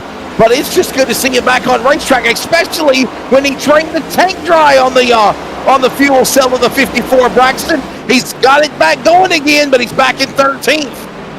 Yeah, it's always nice to be able to rebound from a mistake like that. I've had my fair share of running out of fuel, not only on the virtual side, but the real side of things. So I'd say I'm pretty good and well noted on trying to save a little bit of fuel now, but yeah, 13th place is pretty good comeback so far. You know, there's plenty of time for strategy to work out and, you know, try to make adjustments to your car here as we see it pass for between Catherine Legg and Chase Elliott there going into 3. See if she can get him. Yeah, by the way, that's Catherine Legg. She is normally a competitor in the IndyCar series that attempts for the Indy 500. And she ran in the Indy 500 and she in the Brickyard 400 as well. And right now, that driver currently sitting into the top 20 on the racetrack currently, back in 21st, actually, as that is Chase Elliott behind her.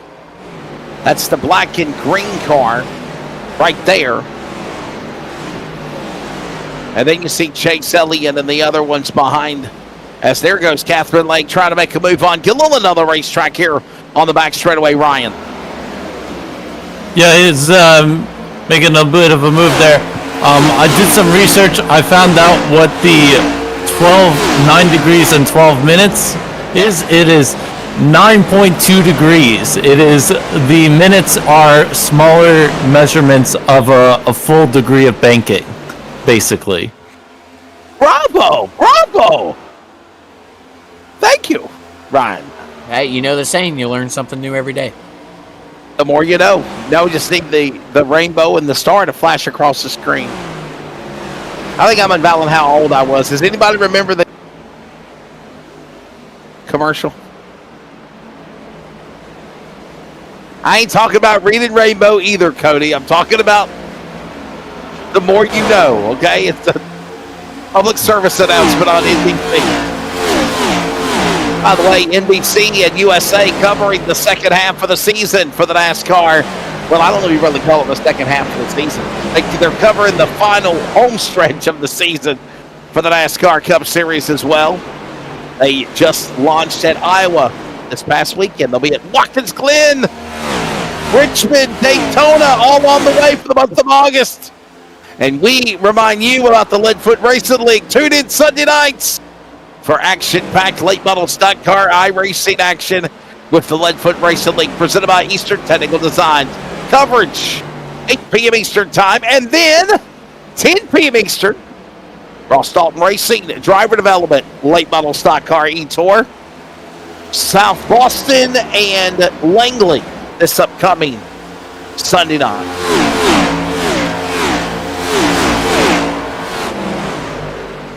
There's Josh Berry, Austin Cindric, Wood Brothers, and Penske now going at it. Braxton on the short chute here, heading to turn number 3 and 4.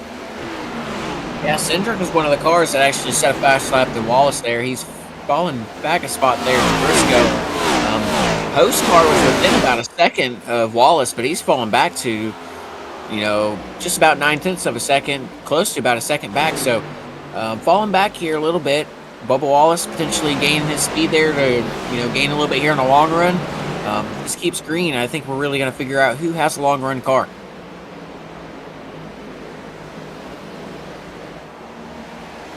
Bubba Wallace, let's go back up front and catch the leaders. And there is the front of the field right there. Bubba Wallace continuing to hold off now. Carson Hocevar and Ryan. Here comes William Byron, sticking his nose into the fight. The young man from Liberty University from Charlotte, North Carolina.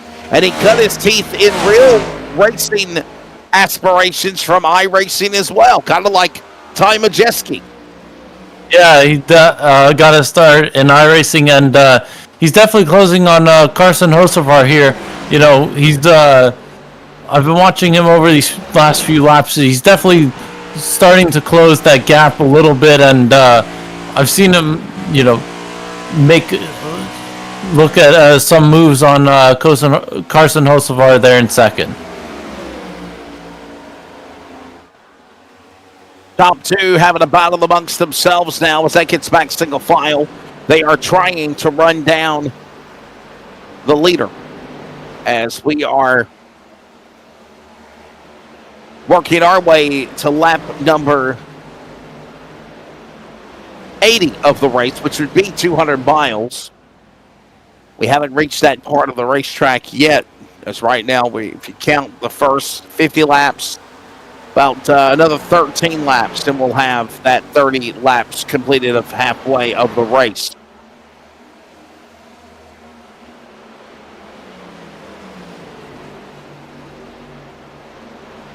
Want to send a big thank you to the Hamilton Township Fire Rescue, again, sponsoring this event.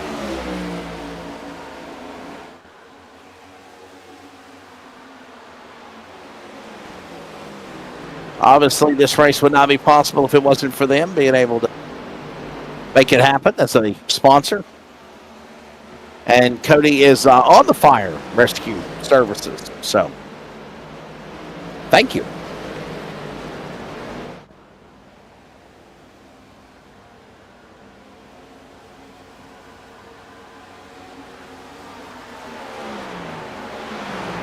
And down below on the broadcast, you'll see some information about the hog roast. I'll kind of pass this along to you real quickly. Hamilton Township Fire Rescue is hosting their annual hog roast. Forgetting the A again, Cody.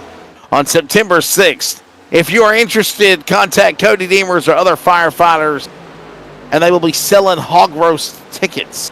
Get with them and support a fire department and also get a plate of barbecue. Tickets are only $13 for adults, $7 for children. So if I tell you I want to get 2 kid plates of barbecue and I'm an adult, I'm going to pay you $7? Cody?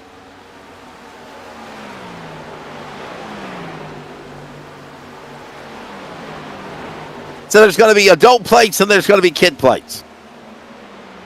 Portions, less portions.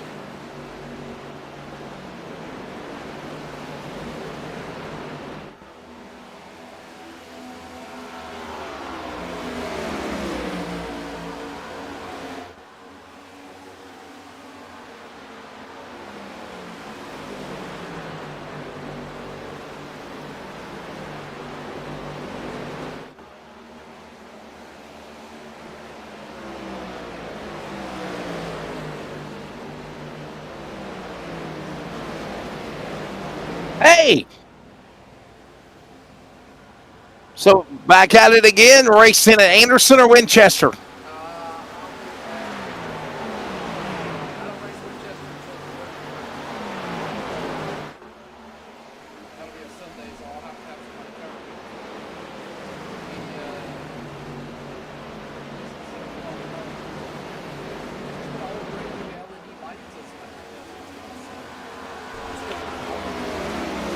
lighting up Winchester with LED lights.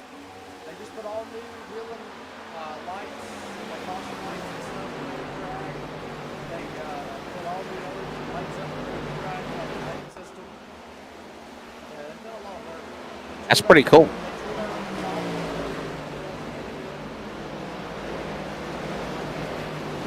I hope you're talking to our audience as well as us at the same time, or there's going to be a lot of dead air. I hope so. I'm like, he's in our ear, Ryan and Braxton, but I don't know if the audience can hear him. There's a lot of dead air as we're saying, yeah,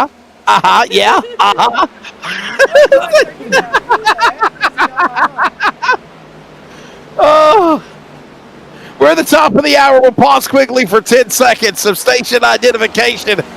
This is Iracing on CRN, the Community Radio Network. We'll recharge our batteries and start again as we hit to the home mark of the Brickyard, 400 and halfway. Community Radio Network, WCRN 87.9 FM, Clayton, Garner, Raleigh, North Carolina, USA. We are CRN.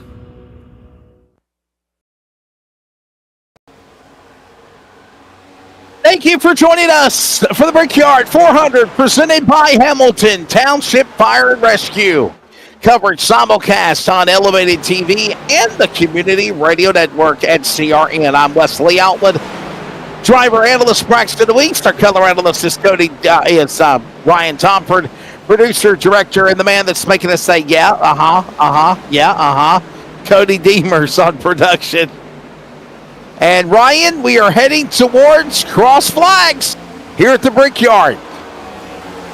Yeah, we were coming up to halfway of this race, and something I've noticed since the first stage and something different in the second stage is, in that first stage we had a lot of side-by-side battles and sometimes even three wide battles, and now we're looking at the closest battle on track, it seems like, with the 60 of Ryan Priest and Justin Haley there. And everyone seems to be single-filed racing here, so it's a different form of racing here in the second portion of this race. Braxton DeWeese, we had a couple of caution flags in the first 100 miles of this race before the stage break, and then obviously we had the technical difficulties and had to reset things, but for the most part it has been calm and green, and this is probably the stretch of the Brickyard where normally we start seeing that here happen. Yeah, for sure. There's no reason to get overexcited and try to do something at a point to where you can set yourself up pretty good at the later stages of this race. Coming to this last stage here, it's going to be pretty important with about 60 to go. That'll definitely set you up for the rest of the race. Will we see pit stops? Will we see someone trying to stay out that long? I believe we'll see pit stops, but just trying to make sure you got a good enough car here. Know what adjustments you want to make at this stage break. You should definitely know what you have right about now. We've gotten into a pretty long run now.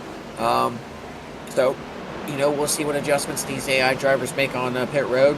Whether some of them come down and pit before the stage and try to stay out because they know that there's going to be a guaranteed caution right around 60 to go. They can try to gain some track position.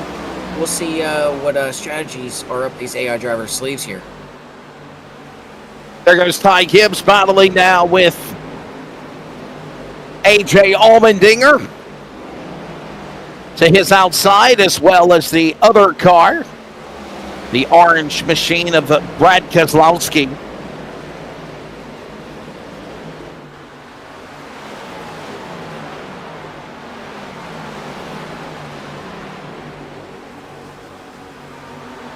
And as we mentioned, we are heading about 5 laps to the halfway mark of this one here. Let's bring back in Cody Deemers. Cody, what you got, buddy? Man, Really? Go ahead, Cody. It doesn't pertain to the race or iRacing, but me and some buddies, we actually started up and I wouldn't say it doesn't pertain to the race because it is still AI, and Braxton is in it as well, but it does pertain to AI stuff that we do, not on Elevated. But on my Twitch channel, LT_Rooster1, me and some buddies, we have actually started up an AI, like we got UFC Fight Night, which is tomorrow night at 8 o'clock. We built UFC characters and we fight them out. And we have fun with we have a WWE show that we do on Tuesday nights. We do college football league. You know me, I went with them Dookie Blue Devils. Yeah, I mean, you all notice his mic cut out when he said Duke Blue Devils. Y'all heard that guy, right, Ryan? Yeah. Jonathan can't hear you, so we are saying yeah. Jonathan says can't hear you, so yeah.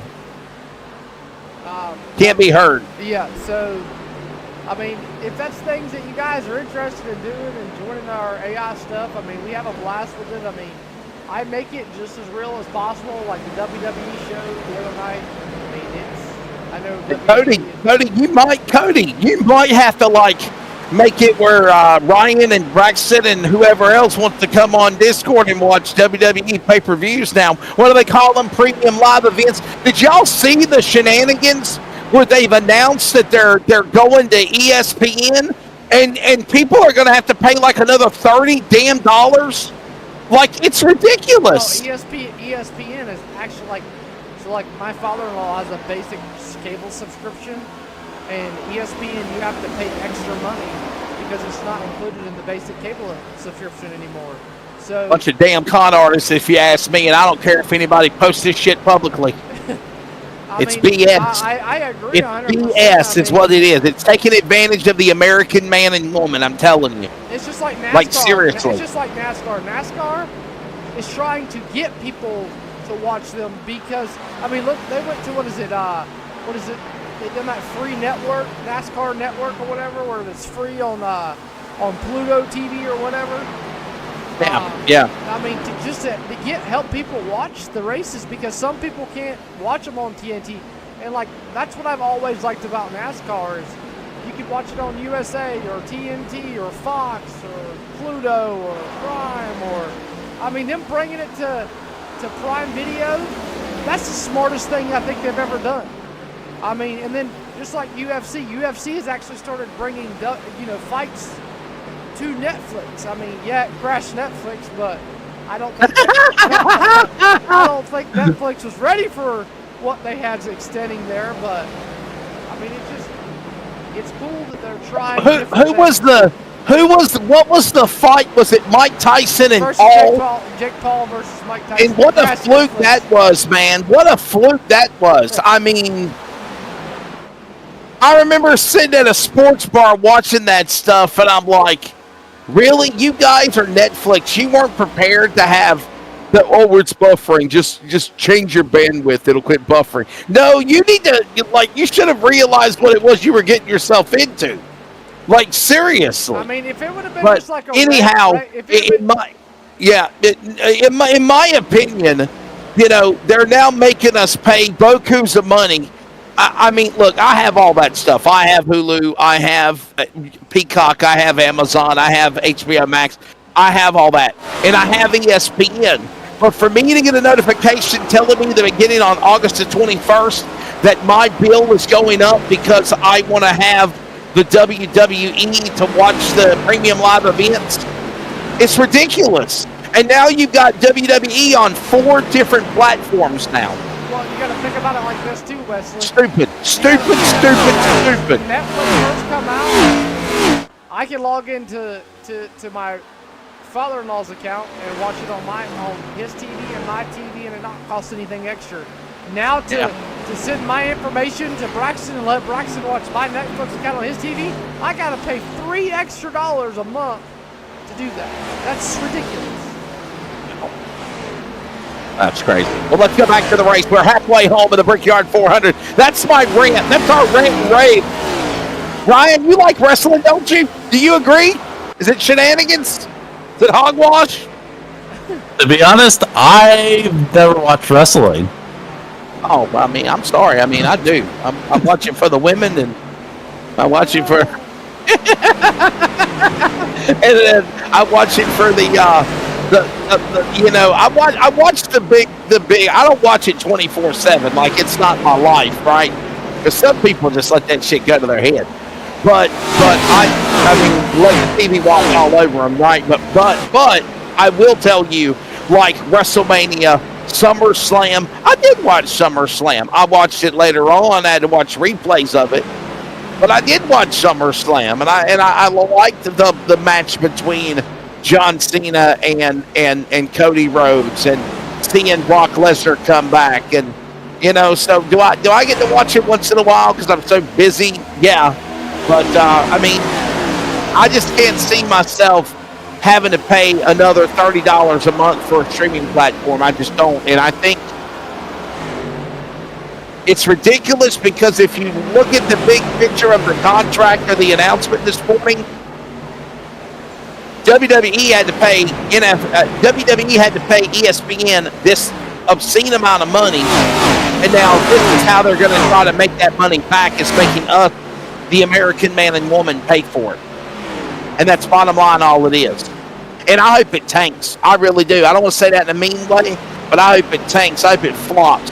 Just like this whole NFL deal. If you're a fan of NFL, they announced that ESPN's bought the NFL Network, and they're taking over like all of the rights with football. It's crazy. And right now, we got a great battle going on. The Castro GTX car follows there with the Spire entry of Justin Haley.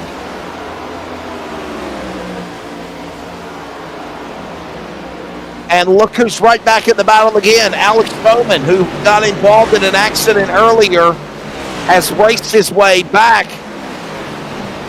And he certainly sits currently in the back of the top 20. And all the while, we continue in the second half of this race of the Brickyard 400. 200 miles in, are showing Bubba Wallace. There he is off turn. The domination of this car. Yeah, Bubba Wallace has been dominant. All of stage one. He dropped back because of pit cycles, but he worked his way back up to the front, and he's been almost about a second out in front of the lead for most of this race. But William Byron now in second is hoping to close in on him as we're getting close to the we got, I believe, 16-ish laps to the end of stage 2.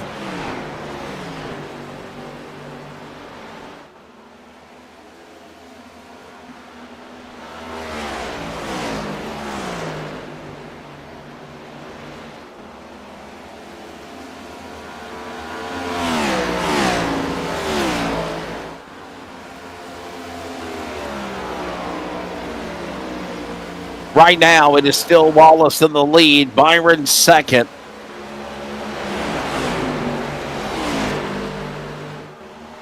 Followed by Carson Hocevar third. Chase Briscoe, Austin Cindric, your top 5.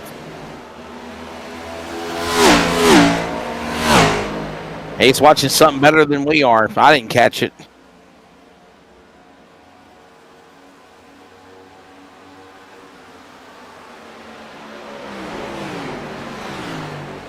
By the way, Jonathan, I hope you remember, buddy, we had to reset the server. So obviously that changes the entire complexion of the race. I think they're still on the 10 sets of tires, and obviously no fast repairs.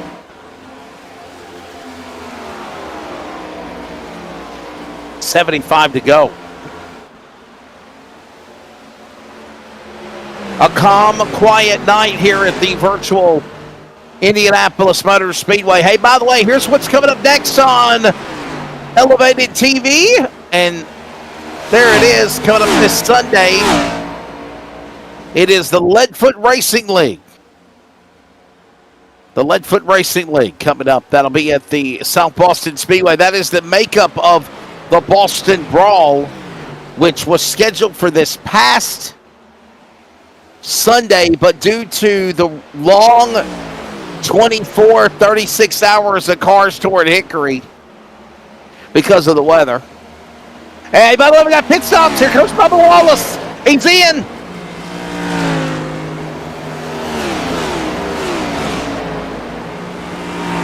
Sobo coming up this Sunday in the Boston Brawl. Then we've got the Raw Star Racing late models at Langley.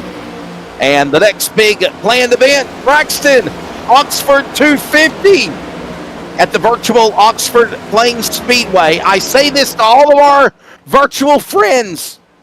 Look out for the anthills. That's all I'm going to say. They're real.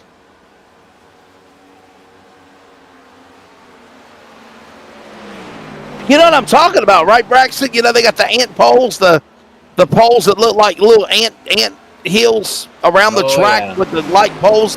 You hit the damn things, you destroy your car. And that's, by the way, in real life as well.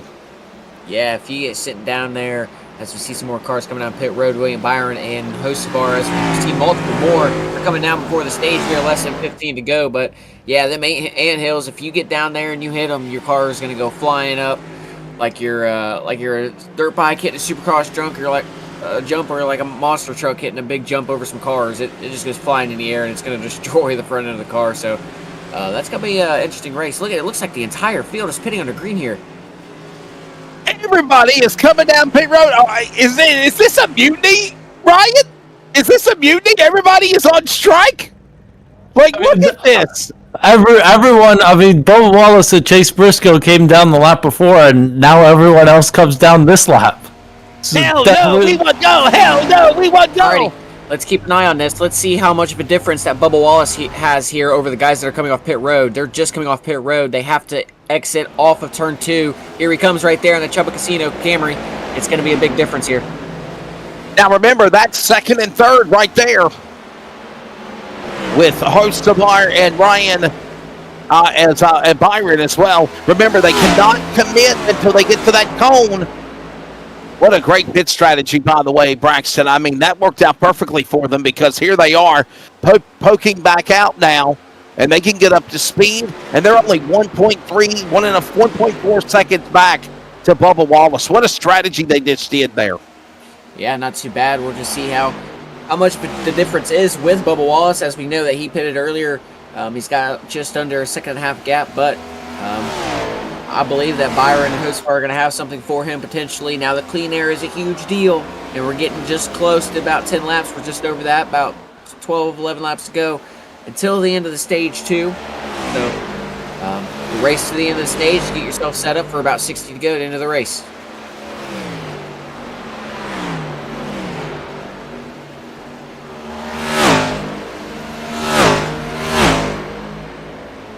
Yeah, I'd have to agree that they'll probably have to pit with the 60 to go. Now, if it was 40 to go, definitely would have been really close. We've seen Ty Gibbs potentially lose fuel there before the stage, but yeah, with it being 60 to go, I believe that they're going to pit.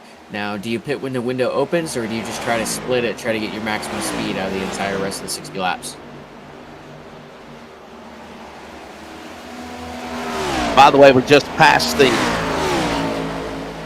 300 or 225 miles of the race now.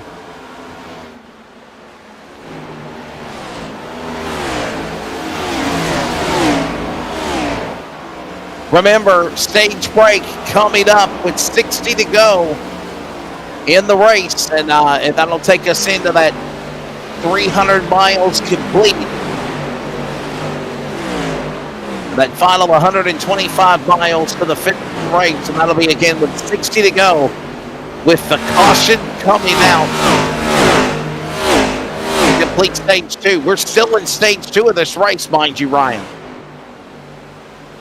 We still got a pretty long way to go, so you still got to be smart and use your head for the rest of the race, because 60 laps is still a long distance to the finish. Remember, 40 miles or 40 laps is 100 miles around the Indianapolis Motor Speedway, so they're approaching 250 miles of this race now. And that final 100 miles, we talk about it, Braxton, in the Indy 500. We talk about it here now in the Brickyard. That final 100 miles, that stretch of the race where you start hearing the rattling in the engines. You start hearing the hums, you hear a vibration, you think your tires are going down, or the shocks are going to fall off the car, suspension's going to go wrong, the rear end's going to break, the engine's going to let go. All the gremlins, virtual or reality, are in your head as you move into that final 100-mile stretch of the race. And most definitely start understanding how close you are to the finish of this race and just how important it is to hit all the marks if you want to put yourself in a good spot. Obviously, if you're already up there and your car's handling pretty good, then that just enhances it even more. Especially if you're Bubba Wallace with the lead that he has, it has not gone down any, it has not gained any. So for the about 4 laps that they've ran so far, he's up there. He's just hoping and praying that everything runs smooth to this stage, and they hope it keeps green from 60 to go on, and he can get the lead there. But it's every driver just wants to make sure they get through everything smooth. They want to make sure the pit crew does their job. They want to make sure they do their job, but it's definitely getting tiring. It's a long race. What's a crown jewel race? You just don't want to make a silly mistake this late. And don't forget, Cody Deemer's buddy Kyle is raising money for his football team to go to the Nationals. If you would like to help out, you can get in touch with Cody, and he can get you the information for that.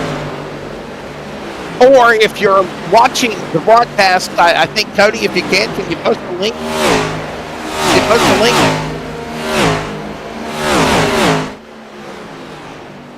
Wake up, Cody, wake up! Yeah, Bubba Wallace won the real Brickyard 400, and it just blows my mind that we are seeing literally the same history repeating, if you will. There's William Byron, there's Carson Hostemar, drivers out of Charlotte, North Carolina, and of course, Michigan, Portage, Michigan. It has been those 3 drivers, Ryan Tomford. We are starting to see Mitchell, Indiana's Chase Briscoe and Austin Cindric now trying to get into the top 5, but they're still 5-6 seconds behind the leader. Yeah, they're still a far distance behind. It's been just these top 3 that have sort of looked like the most dominant cars of Bubba Wallace, William Byron, and Carson Hocevar. Those 3 have definitely looked like the strongest drivers here in stage 2.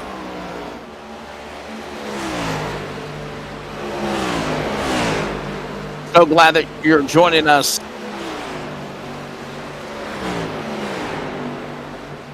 As again, we are literally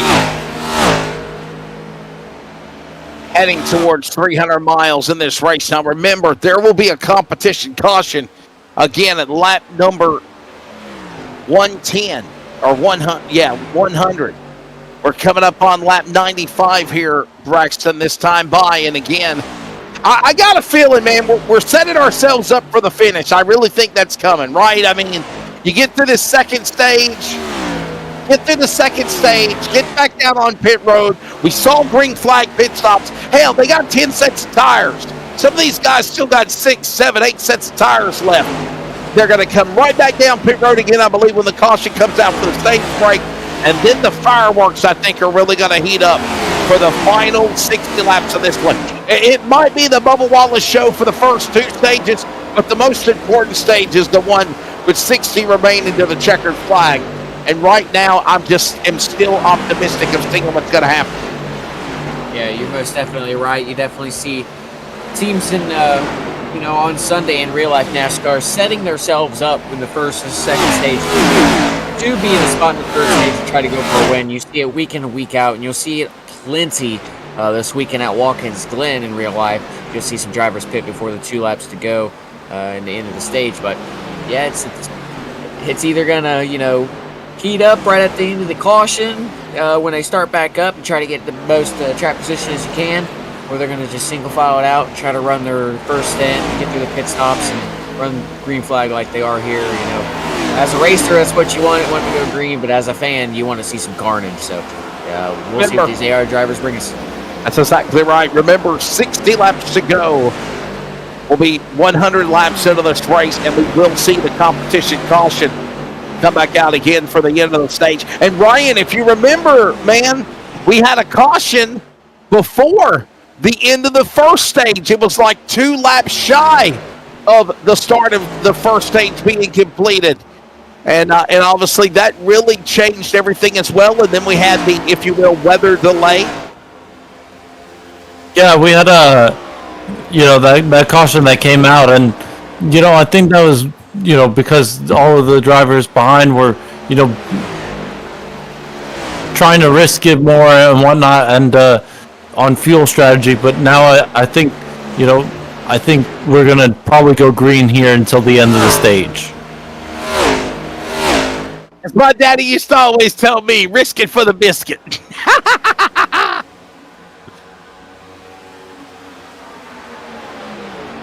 Halfway is already upon us and done and gone. We're heading down to the end of stage number 2 with a century grind completed. 150 miles remaining here at the Brickyard. So glad you're joining us for our coverage of the AI Brickyard 400 presented by Hamilton Township Fire and Rescue. We have other sponsors that we need to mention as well. This is Elevated TV Stage 2, by the way. Big thanks to Leadfoot Racing League for stage number 1. Robbins Racing for the green flag. Hamilton Fire and Rescue again sponsoring the race. And the CRN Restart Zone and the Eastern Technical Design Caution sponsor. Thank you also to Stagger Pro Motorsports for the weather and Blue Line Soft Wash for the race information recap so far. Driver analyst Braxton Deweese and Brian Tomford. I'm Wesley Outland. Cody Deemers here at the virtual Brickyard 400. And we are 1 lap remaining here in stage number 2. Elevated stage 2. The caution should be coming out right now. Matter of fact. And there it is, as it's going to be Bubba Wallace taking claim for stage number 1. Bubba Wallace sweeps now both stages 1 and 2. Caution is displayed. There's another Eastern Technical Design caution will come out. And now, gentlemen, we got pit stops and the push for the finish of the race with 60 to go. There's your top 5. Again, that's presented by D&M Lawn Service. Bubba Wallace, William Byron, Carson Hosemeyer, Chase Briscoe, Austin Cindric. And Ryan, what are you thinking? You thinking everybody's going to come back down to pit road? Ryan and Braxton, good for your thoughts. What do you think's going to happen here? Because we just saw green flag pit stops a moment ago. How important is track position compared to getting 4 new tires and fuel? I don't think they'll probably come down here because they pitted quite recently, and none of these drivers were able to make it more than 40 laps on a set of fuel. So I do think they're probably going to split this stage, this next stage probably, in half or something close to that, so that they can get on to the end with probably just one more pit stop. What are you thinking, Braxton? I'm thinking you got around 3 possibilities here. You can either stay out, try to get your track position and pit when the window opens. You can come in, pit, take fuel. You can pit when the window opens, take less fuel, come in, pit, and pit around halfway. I think them are the 3 options that could potentially work, but we'll see what these AR drivers do here. And this definitely brings plenty of opportunities for some strategy here, and it's definitely going to be interesting for not only us up here in the booth, but for everybody viewing on wherever they're watching at home. That's the cool thing about these races. They watch it from everywhere, so it's going to be interesting here on pit road, see who comes down and who doesn't. Will the verdict be Kyle Busch? Remember, he went for an undercut earlier. He is not coming. He'll come onto the pit lane. Everyone else has showed their colors. Track position over pitting. Bubba Wallace up in front. We're taking a break. Stay with us here at the virtual Indianapolis Motor Speedway. Still a long way to go here in the Brickyard 400. Strap in the third final stage. 150 miles left at the Yard of Bricks when we return.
Eastern Technical Design Incorporated provides design and drafting services for commercial, industrial, and residential construction. Services include architectural renderings, preliminary plan design, as well as final construction drawings. These drawings include all the necessary structural, building, plumbing, and mechanical electrical plans as required to produce and deliver a finished building and/or structure.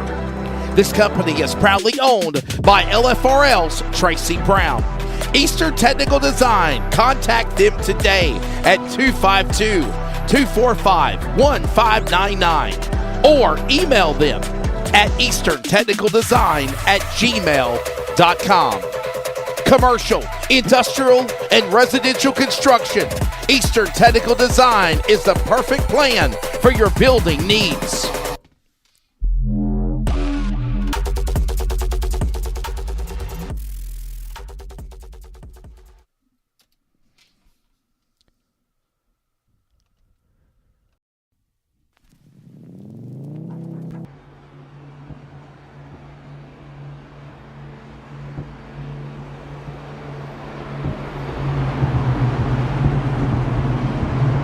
Back here at the Indianapolis Motor Speedway, I know I can tell you right now from my house, Ryan, Indianapolis Motor Speedway at 16th and Georgetown. If I went right to the front of the speedway at 16th and Georgetown, if I drove from Smithfield, it's 660 miles. I would say not on like real roads, but like a straight radius line. Oh wow! Oh okay. Well, that might be possible. You have to look out for lions, tigers, and bears. Might be a difficult drive, but right. Straight shot through the mountains, through the woods, to grandmother's house we go. There we go. Oh my goodness. Braxton, what do you think we're going to see in this final stage of the race, man? 56 to go when they come back to the green flag, sir. I think we'll see some green flag racing here to end out the race with some green flag pit stops. At least that's what I'm hoping for. But here we go to the green flag. Letter setting, it's 576 miles from Charlotte to Indianapolis. Final stage. Green flag, AI Brickyard 400. As the Robbins Racing green flag comes out, we are back underway. The home stretch to the finish is on.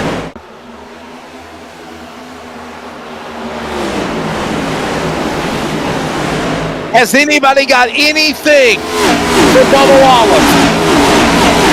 He's already back out in front again, Ryan Tomford, as he works the back straightaway, heading to the west end. Yeah, that definitely seems like he's got a rocket ship of a car today. He's on all of these restarts, he's just jumped out a half second. It turns 1 and 2, and he's done it again here at the start of stage 3.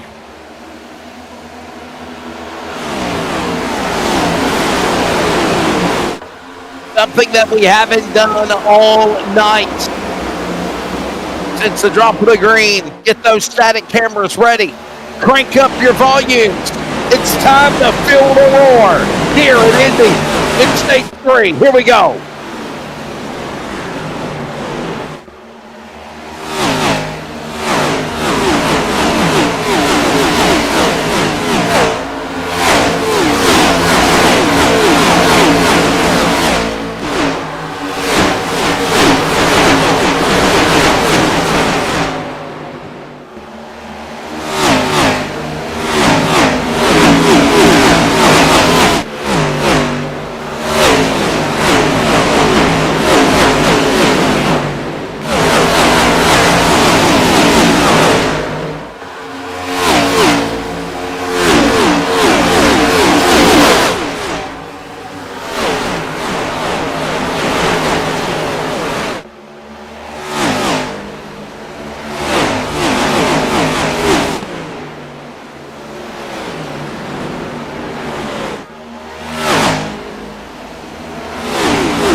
Battle for the race lead underway as we cranked it up, and now it is go time. And William Byron, Braxton Awese knows it.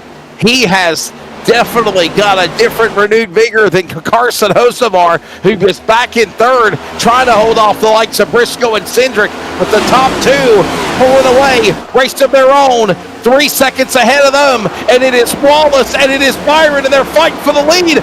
Bubba Wallace gets it back. Look at now Hocevar, high side, Chase Briscoe, the 19, and now we watch this go on again in turn 1 and 2. Yeah, the more these guys race back here from third, fourth, and fifth, the more Wallace and Byron are like, yes, they're just going to pull it away as they have just under a 2.5 second lead. Byron has given Wallace a run for his money here, but it's going to be close, man. That clean air is a huge deal. Wallace, as we've seen him be in it, he hasn't gotten away from it. We'll see if Byron can get some clean air, get a run, and get around him.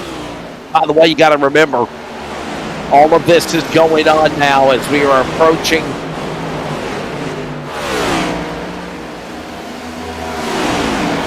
50 laps to go. And remember, that's the 300-mile mark of the race as well at 40 to go. That final stretch of the race that we talk about all going on here as they work their way again across the speedway. Real quickly, let's give you your full rundown. We haven't done it in a while. We'll go ahead and give you, well, let's give you at least the top 25, or at least the top 20. Bubba Wallace up front again. He has dominated this race here at the Brickyard, and he's doing it again in stage 3 at the beginning. William Byron second, Chase Briscoe third, now just getting passed by Carson Hocevar for that spot. Then it's Austin Cindric. That's a 3-car dogfight going on for the trio. Then it's going to be Austin Cindric fifth. Then it's Josh Berry, Christopher Bell, Denny Hamlin, Chris Buescher, Ty Gibbs, your top 10. Ryan Blaney is 11th. John Hunter Nemechek just got around Kyle Larson for the Dirty Dozen spot, along with the Baker's Dozen bubble going to Kyle Larson now. Brad Keselowski, Justin Haley, your top 15. Then it's AJ Allmendinger, Chase Elliott, Ryan Priest, Kyle Busch, and Todd Gilliland. Captain Legg, Alex Bowman, Shane Van Gisbergen, Cole Custer, Raleigh Herbst, your top 25. There has been a total of now 3 cautions, 1 for an on-track, actually correction, 2 for on-track accidents. 1 is when Alex Bowman crashed his car at the start of the race around lap number 4. And then there was another caution right before the end of lap 50 and lap 48 when Ty Gibbs, leading the race, ran out of fuel coming down pit road. And then the last caution was a competition caution with 60 to go. at lap 100 at the end of stage number 2. That race recap presented by the fine folks at Hamilton Township Fire Rescue. Of course, don't forget about their annual barbecue roast sale going on. The hog roast on September the 6th. If you're interested, contact Cody Demers or one of the great firefighters or rescue personnel, and they will be selling the hog roast tickets. Adults are $13 for a plate, kids $7 for their plate. It's just a delicious barbecue plate and more for the Hamilton Township Fire Rescue. Well, Ryan, we're heading towards the final 100 miles, and this is where the rubber meets the road. Does anybody got anything for Bubba Wallace? It has just been a virtual domination, just like when he won the real Brickyard. Now, and let's be honest, it wasn't an easy cakewalk for him in the real race a couple of weeks ago when he won, but it damn sure looks like he's got it going on here at Indy on the AI World tonight. Yeah, it definitely seems like he's got it covered tonight. You know, William Byron, for a few laps there, you know, was right on his back bumper, but he's fallen to about a half second behind Bubba Wallace now, and, you know, it seems like Bubba Wallace has found his, you know, long run speed again, and is just pulling away from the field. Let's bring in our driver analyst, Braxton DeWeese. Braxton, do you think we're seeing maybe William Byron, Carson Hocevar, maybe, you know, tethering with Bubba Wallace right now? They're not showing all their full strength, or is Bubba Wallace really that darn good in that car 23 tonight at Indy? I mean, I think Bubba Wallace is just that darn good tonight. I seen Byron fall back to about 0.8 of a second not too long ago, about a couple laps back, but now he's back to about 0.2 of a second. So it's interesting to see him going back and forth and seeing if he's going to be able to try to get a run on him. I still do believe that they'll have to pit at least one more time. So we'll see how that strategy works out. Who pits before who stays out a little bit longer. You know, usually the one who pits first will get the advantage just because of the newer tires. But you know, we'll see how this plays out. You know, as you look at the time now, it's gone back to about half a second. So I think if this goes green and everything goes smooth for the pit stop, with not only a real life Brickyard 400, but also a virtual Brickyard 400.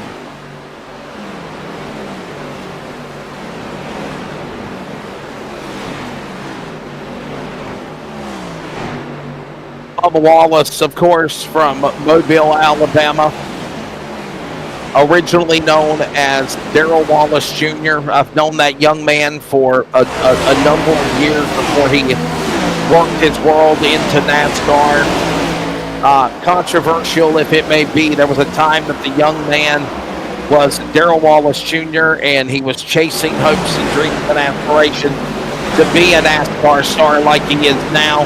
Obviously competed in the UARA Stars late model stock tour. I remember back in the 2008-9 era, he was running in that, and then he moved up into that part of the NASCAR K&N East Series when it used to be the NASCAR K&N Series, now ARCA East West.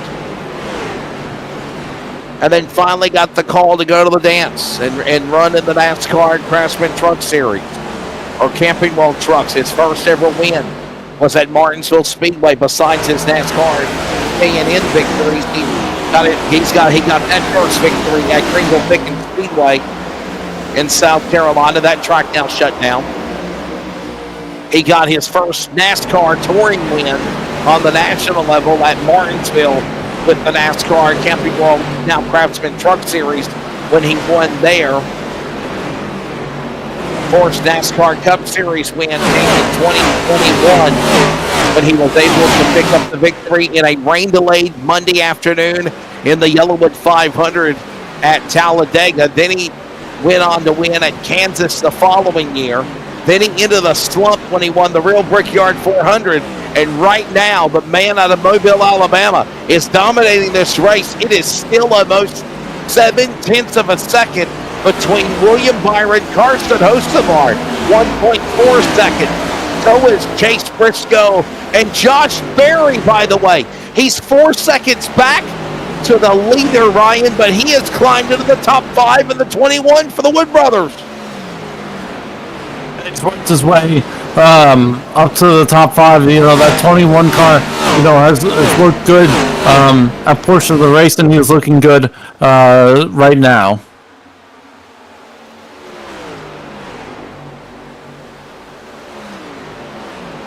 Yeah, the people that sponsor the real Brickyard 400 is PPG, and people do not know what that is a paints company, PPG. And obviously, they are back for another year. PPG on the 21 Wood Brothers car. And obviously, the Wood Brothers celebrating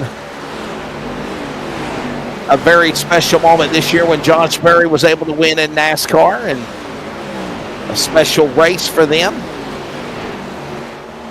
I want to say it was their 100th career victory with the Wood Brothers. And in addition to that,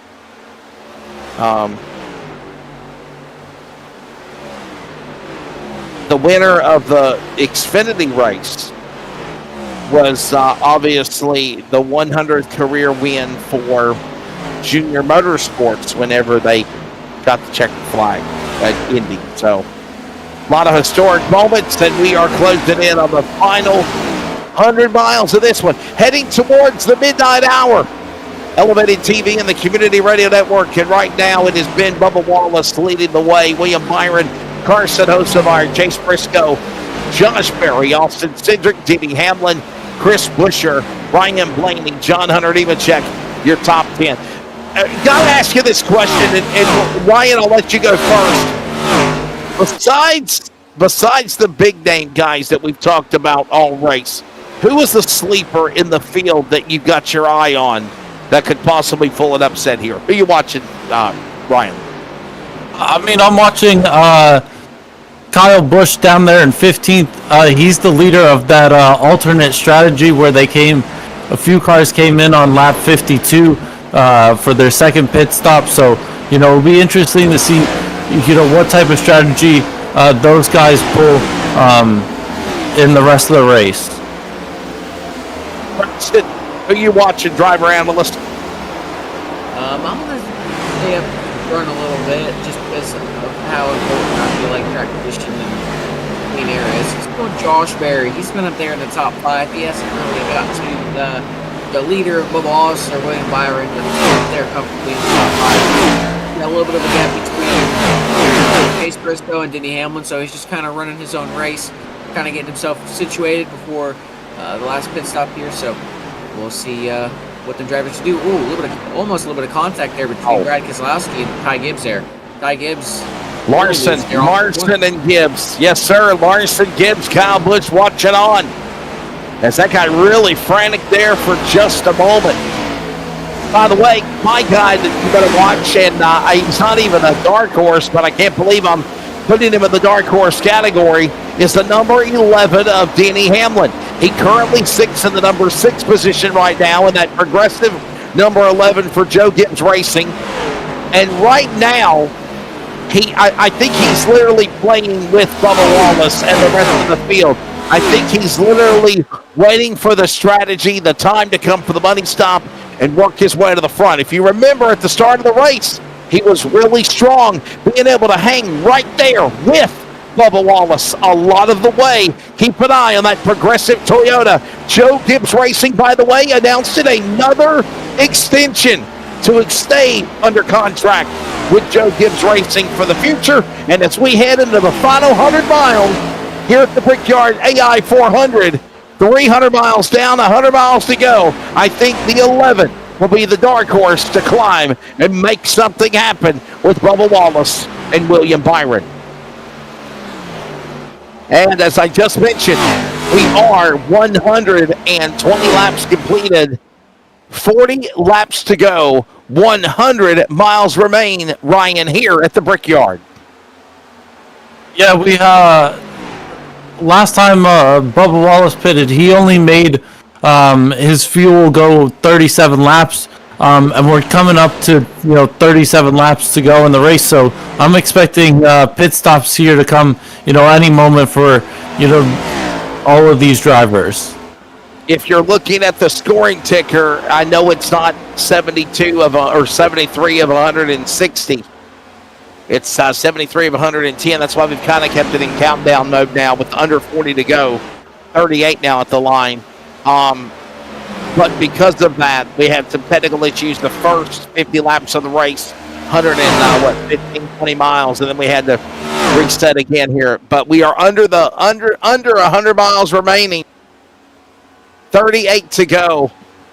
And now look at William Byron. I'm telling you, Braxton, William Byron is there. He's on the inside of Bubba Wallace. He just can't shut the door. Remember, you mentioned it earlier. You talked about cars having good run speed on the bottom or the top, and then all of a sudden it evaporates. It goes away.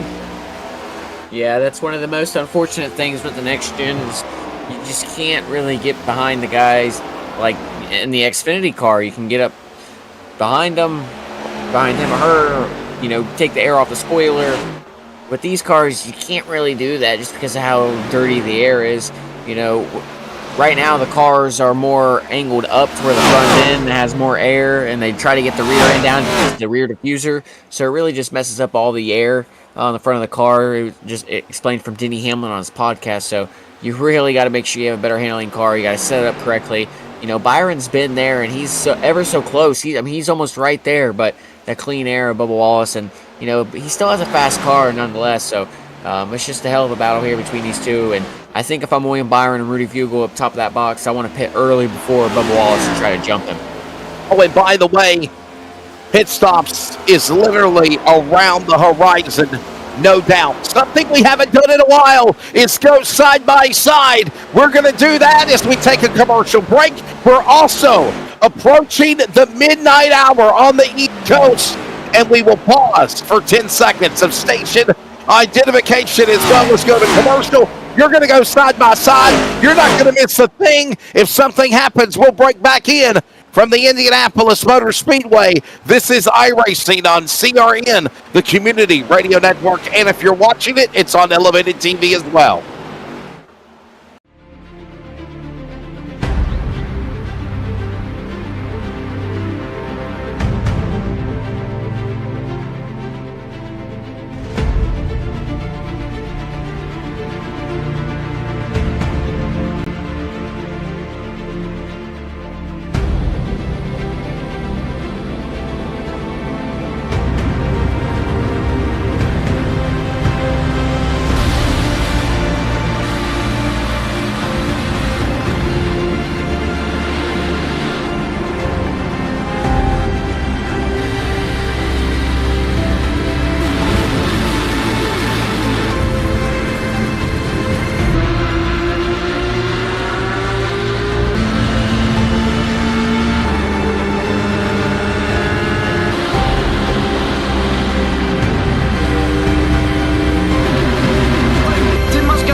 That still still 4 wide on the run down into the back straightaway. Demerit's looking for a line as well.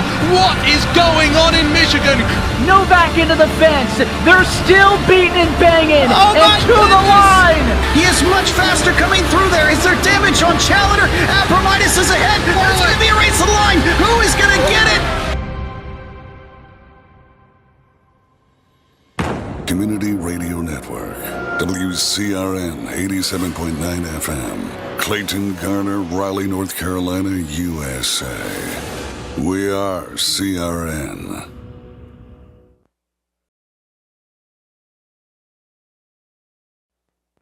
Community Radio Network, WCRN 87.9 FM, Clayton, Garner, Raleigh, North Carolina, USA.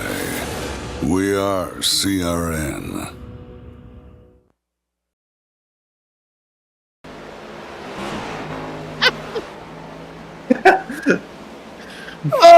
When it's live, it's live, and when it's live, and it's green flag pit stops, it's happening.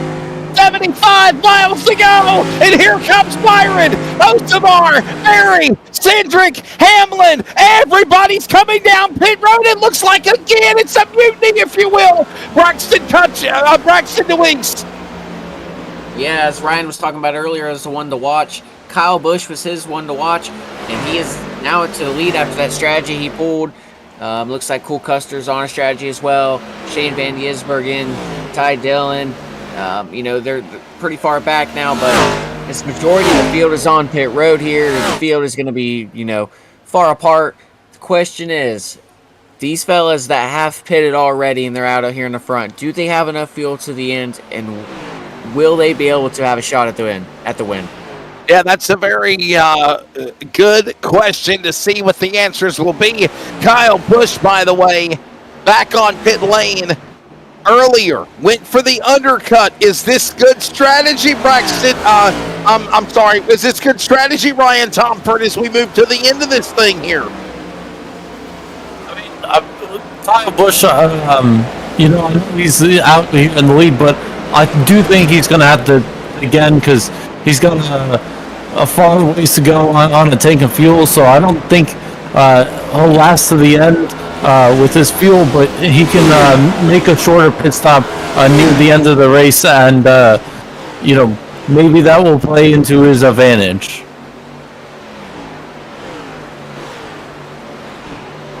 Green flag pit stops now being determined for the final 75 miles here at the Brickyard. Thank you for joining us. Kyle Busch up in front now. He was one of the fastest cars on the racetrack before green flag pit stop. Now, ninth place driver William Byron, fast man, 52.685. Kyle Busch in the lead. There's Cole Custer. He'll follow. And Shane Van Gisbergen, the winner at Chicago Street Race, two-time winner there. And Mexico City is now setting his sights on Custer for that second spot. Kyle Busch, 30 to go now. Ryan heading to turn 3. Yeah, Kyle Busch there in the lead. Cole Custer, has been, I've been watching him work his way up through the field. He pitted with Kyle Busch on that same strategy, and he was a far ways behind Kyle Busch when he pitted, so he's definitely got some speed in his car to only be 0.6 of a second behind. Shane Van Gisbergen is a bit farther behind the top two now.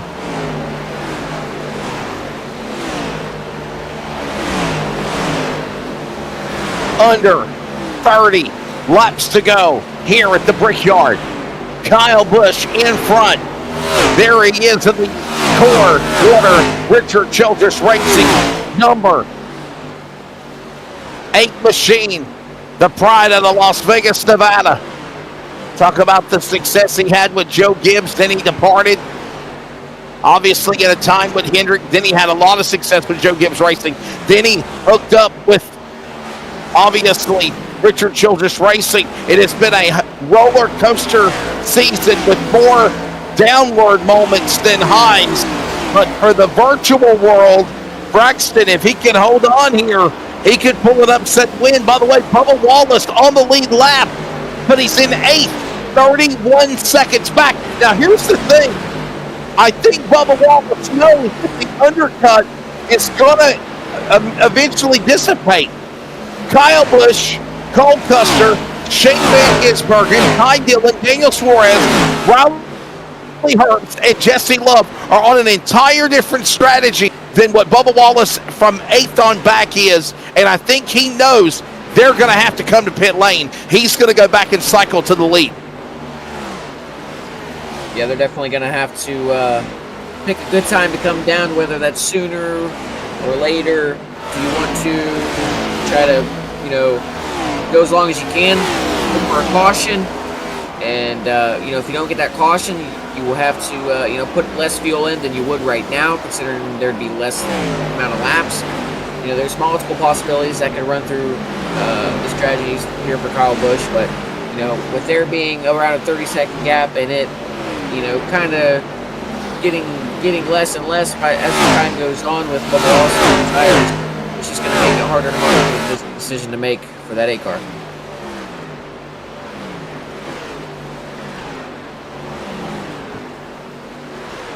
And Custer, by the way, Braxton, Ryan, his car has looked really, really good. Cole Custer staying out of trouble. Shane Van Gisbergen, give them some love. Show their cars, Cody, in production truck.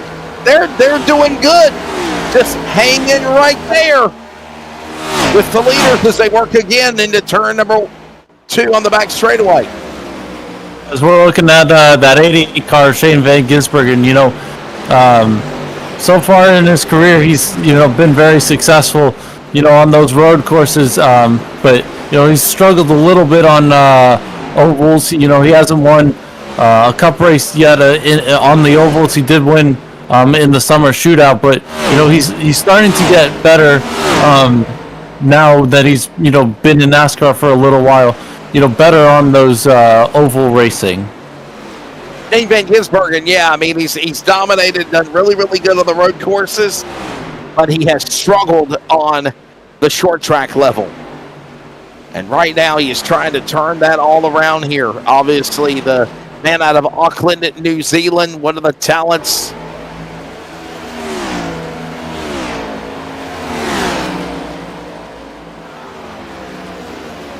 Having a phenomenal run right now.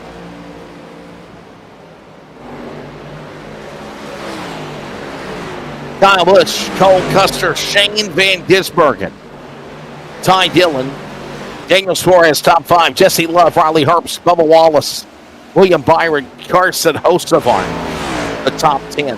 Pit stops are coming for those other drivers. It's around the corner.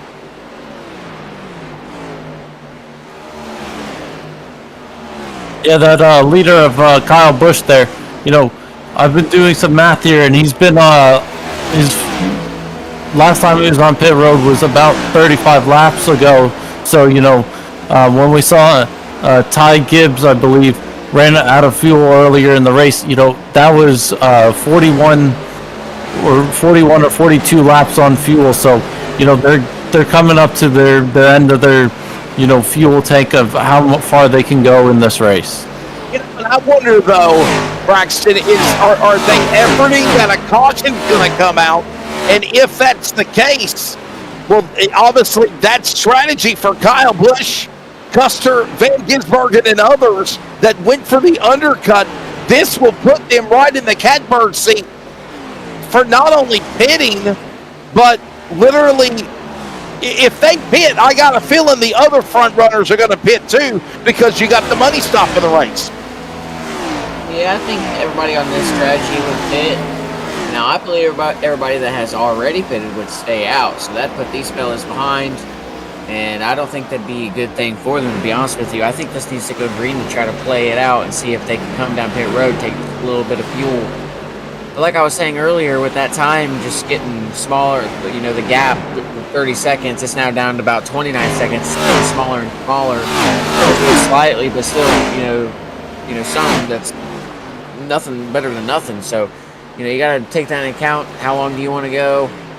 Do you think there's going to be a caution? It's it's strategy calls like these that bite me in my rear end, because anytime I stay out, right. Anytime I stay out, there's not a caution. Anytime I pit early, there's a caution. So, just picking the right strategy, what you feel like you will be successful on, and running with it is very important here. With about 22 to go as they cross the line.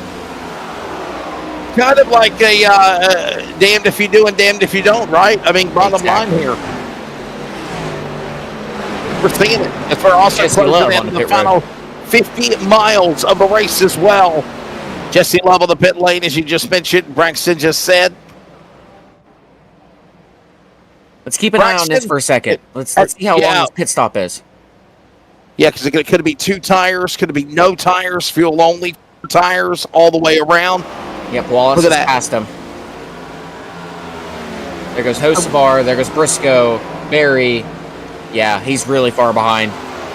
Okay, so let's base this on Kyle Busch now. Kyle Busch is going to have a really, really quick stop compared to this, because Jesse Love is falling back a bunch. So, granted, Jesse Love was back a little bit farther than Kyle Busch is, about 5-6 seconds. That'll definitely play into play there as Shane Van Gisbergen is on pit road here. I think we're going to see these guys come down pit road more here as we're getting close to 20 to go. Man, if all these pit stops are like Jesse Love's, I don't think they'll have anything here as they're getting in their pit stop right there really slow.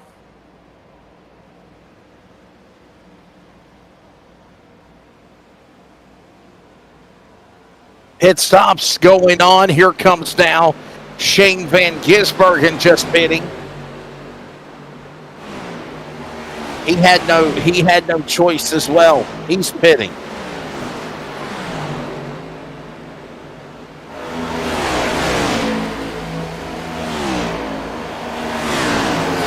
It is Kyle Busch now about to overcome more lap traffic. Here comes now Ty Dillon.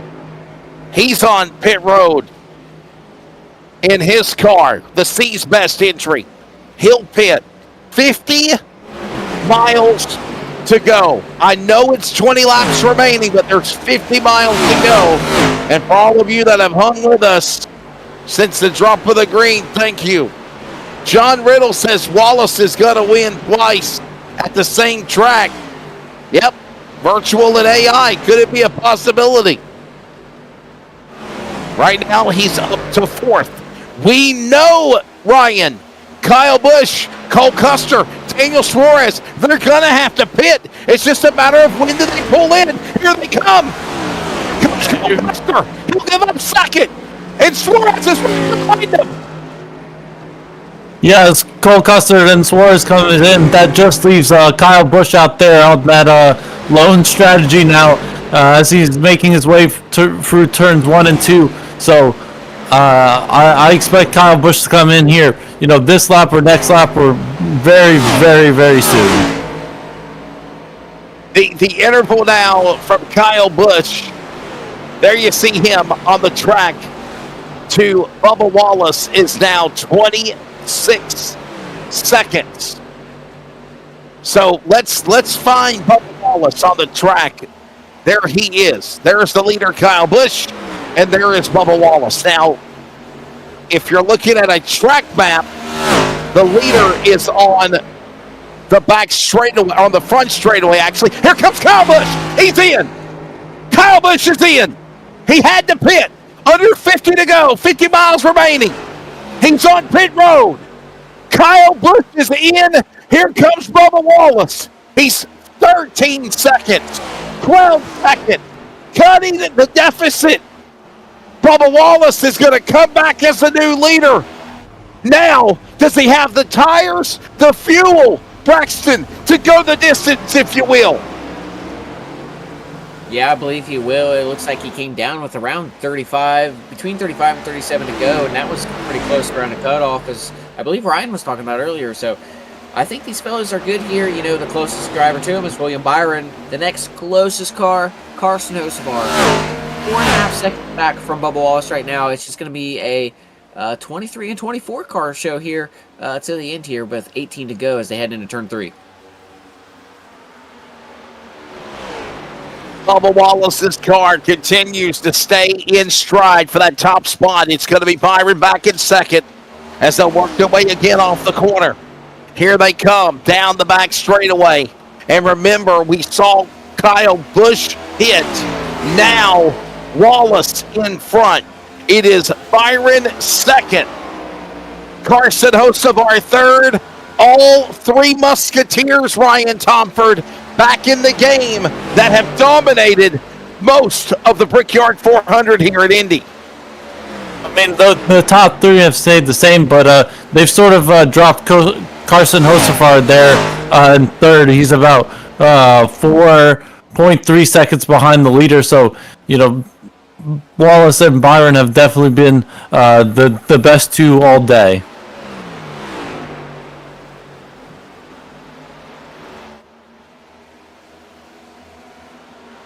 Another look at it again with 17 remaining. It is Wallace up in front. That's the Toyota. Couple of Chevrolets of Byron and Hocevar.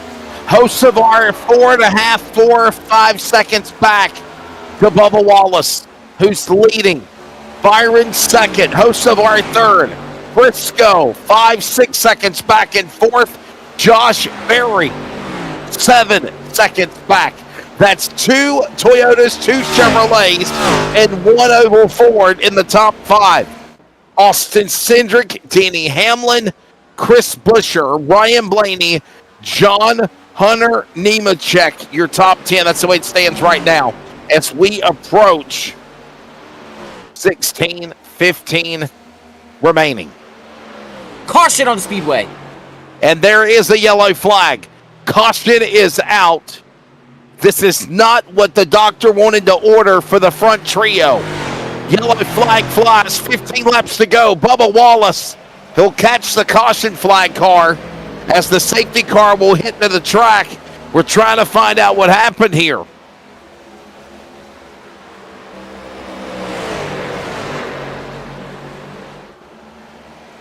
A report of debris in the second turn is the cause for the caution. So the yellow flag is out for debris. The $1 million question, Ryan Braxton, do you come down pit road or do you stay in front with 15 to go at Indy? Stay out. If you have the fuel, which a lot of these drivers should, as they've all pitted, stay out. If you think the tires could be a difference, pit if you're back there in the back. If you think you can make some changes, you know, if you're back there, we're 25th and on back, you know, I think that's a good spot. 20th on back potentially, but if you're up there within the top 10, top 15, you gotta stay up front. You gotta keep your track position of what you got. I don't think you can really gain too much. I don't think there's going to be too much of a difference in the tires just based on when a lot of these guys pick because it hasn't been too long. I'd stay out if I have the fuel and everything. Ryan, what you thinking? I mean, I sort of agree that you should stay out. You know, under green flag, if Bubba Wallace was to, you know, run to the end of this, you know, 400 lapper, you know, he would only be 34 laps on a full stint. So, you know, people like Kyle Busch that just came in, he was able to do around 40 laps. So, you know, he's got a slight buffer with his fuel window, fuel range. So we see Justin Haley, Alex Bowman, just some of these guys that are in the back, as Braxton mentioned, our driver analyst, that, you know, if you are in the back, you want to take on 4 new tires, then do that. Priest, Legg, Haley, Bowman, they are taking that strategy. Everybody else in the top 25 are not pitting. We take a quick break. When we come back, the finish of the Brickyard 400, presented by Hamilton Township Fire Rescue, is on deck at Indy. Who will be the first one to cross the yard of bricks? The conclusion after the break.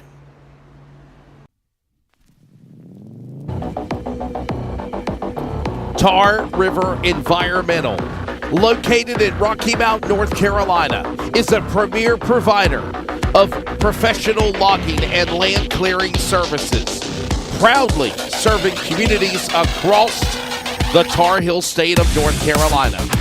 Their services are vital for large-scale land development and forestry operations. By prioritizing responsible land management, Tar River Environmental helps clients achieve their land use goals while maintaining ecological integrity. Find more details on Tar River Environmental, located in Rocky Mount, on Google today.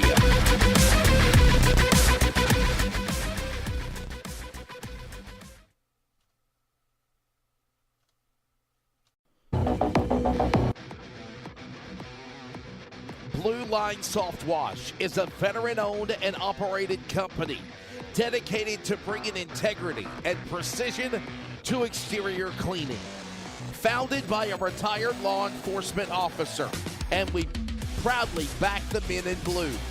Blue Line Soft Wash upholds the values of service, commitment, and attention to detail in every job. Trust Blue Line Soft Wash to protect and enhance your property with the same dedication they once gave to protecting our community. Protect and serve. Protect your car with Blue Line Soft Wash today.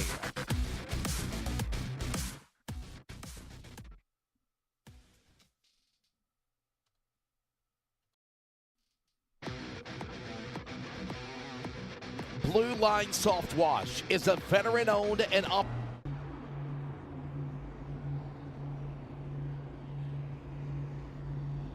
Well, we certainly hope you're ready to strap in for this one just after midnight. What's that old cliche? That's after midnight, we're going to let it all hang out? Well, it's after midnight East Coast time, and no, after midnight, we're going to let it all hang out. That's the song. That's the lyrics of the song.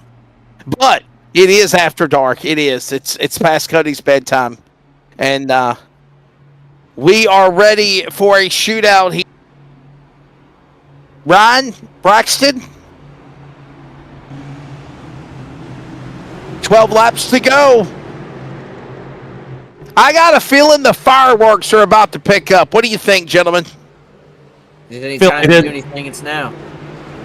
I think the aggressiveness, the patience is out the window, and somebody is going to try to put a stop to Bubba Wallace dominating here at the Brickyard. Back under the way. Green flag in the air. We are in restart zone.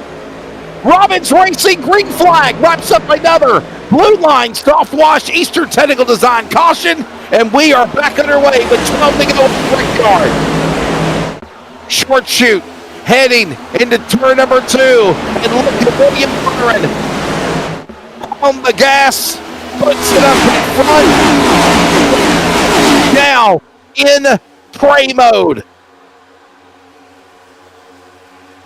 The Predator now is Byron.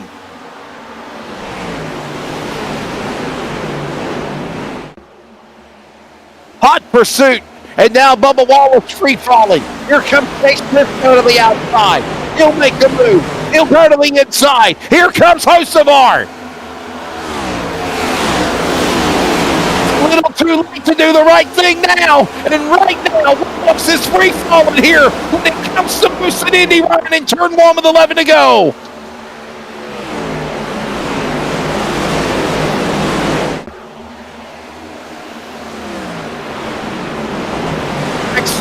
Falling back. This is not what William Byron. Yeah, this is not what Bubba Wallace was expecting at all. It's not the caution you wanted to see one bit from a dominating car that couldn't get away from the lead to fighting for second place here with Chase Briscoe. William Byron is loving this. He is pulling away. It's about a second. Yes, it's now a second now. Bubba Wallace the cat and mouse back, man. Yeah, and the cat and mouse game with these 3 cars now getting sick and finding. It was really sideways for a moment between Chase Briscoe, Carson Hocevar, and now Wallace back to fourth. 10 to go here at Indy. Welcome back, Ryan Tomford. What are you thinking? All these restarts, Bubba Wallace has been very strong and, almost getting a half-second advantage out in front. This is the first time he's falling back, and, this is point in a race where you need to have a good restart, and he's not having that right now. The restart that you needed.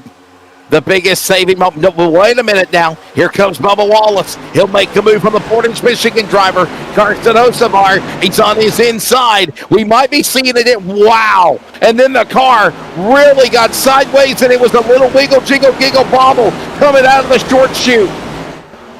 Wallace's car starting to make the move on Hocevar, and then we saw the back end wiggle. I think the car, the tires, the handling's gone on the 23 there with 9 to go, Braxton, in turn 1. Yeah, it's Chase Briscoe. He got some clean air here as he's gotten around Hocevar. Can he get to Byron? Man, I think it's Byron's race to lose. Has clean air. Briscoe can potentially get that draft, potentially get to him. It'd be really interesting to see, but man, it's very unfortunate to see Bubba Wallace falling back to fourth. Did not want to see that caution there. The only thing that I could question, guys, is did Bubba Wallace save his car and his tires for the long run and not the short run? Because Wallace is finally starting to pick up speed now, and he has got around Carson Hocevar. That might be the strategy, but he has got to be in stealth mode now, as we're at 8 laps to go. Only 20 miles remain here at the Brickyard.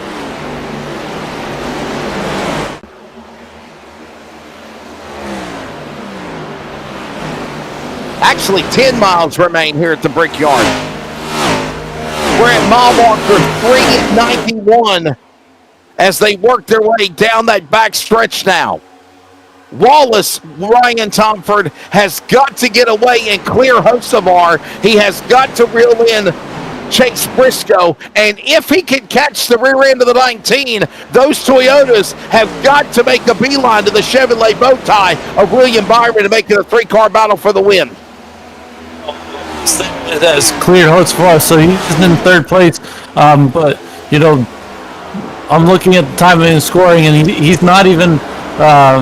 now he just has just 0.2 of faster than the leaders, which is not quick enough for him to take this race victory. It seems like, he's got to find probably a little bit more speed because he's got to, pass Chase Briscoe and then pass William Byron.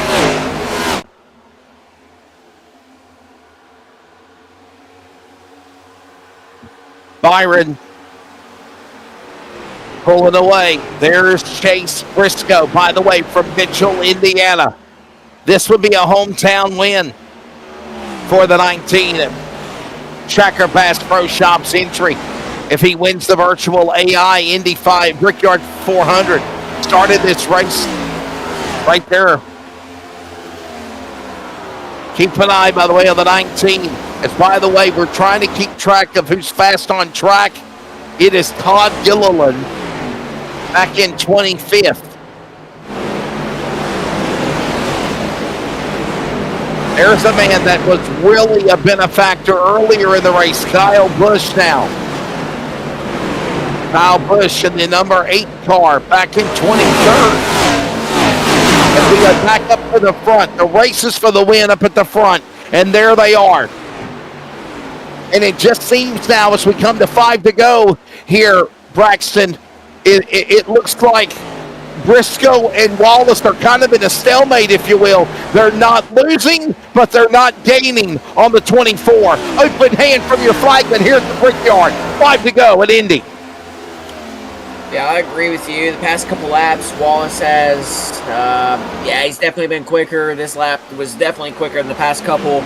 Briscoe's going to have to find something, or he's going to have a mistake out of Byron here. Wallace is right there. He ain't too far back. He's been gaining just a little bit, but, man, 5 to go. Coming onto the back stretch off the turn 2. Byron just has to play his cards, and I think he'll come home a winner.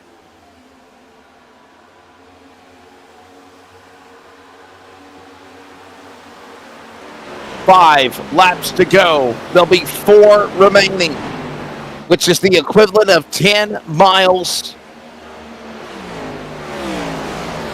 Ready to decide it here.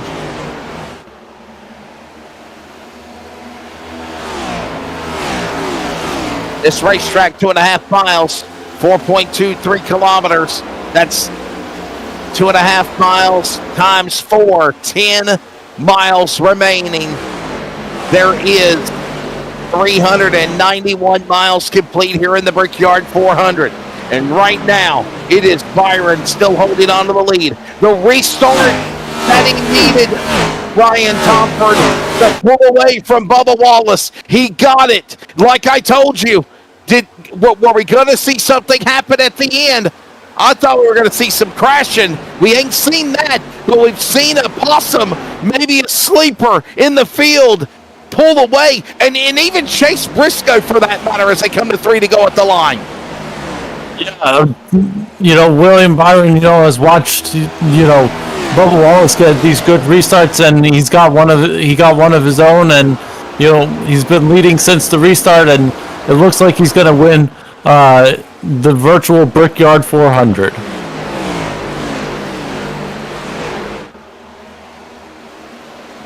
Unbelievable short shoot up the racetrack again, heading back to the museum, part of the Speedway in turn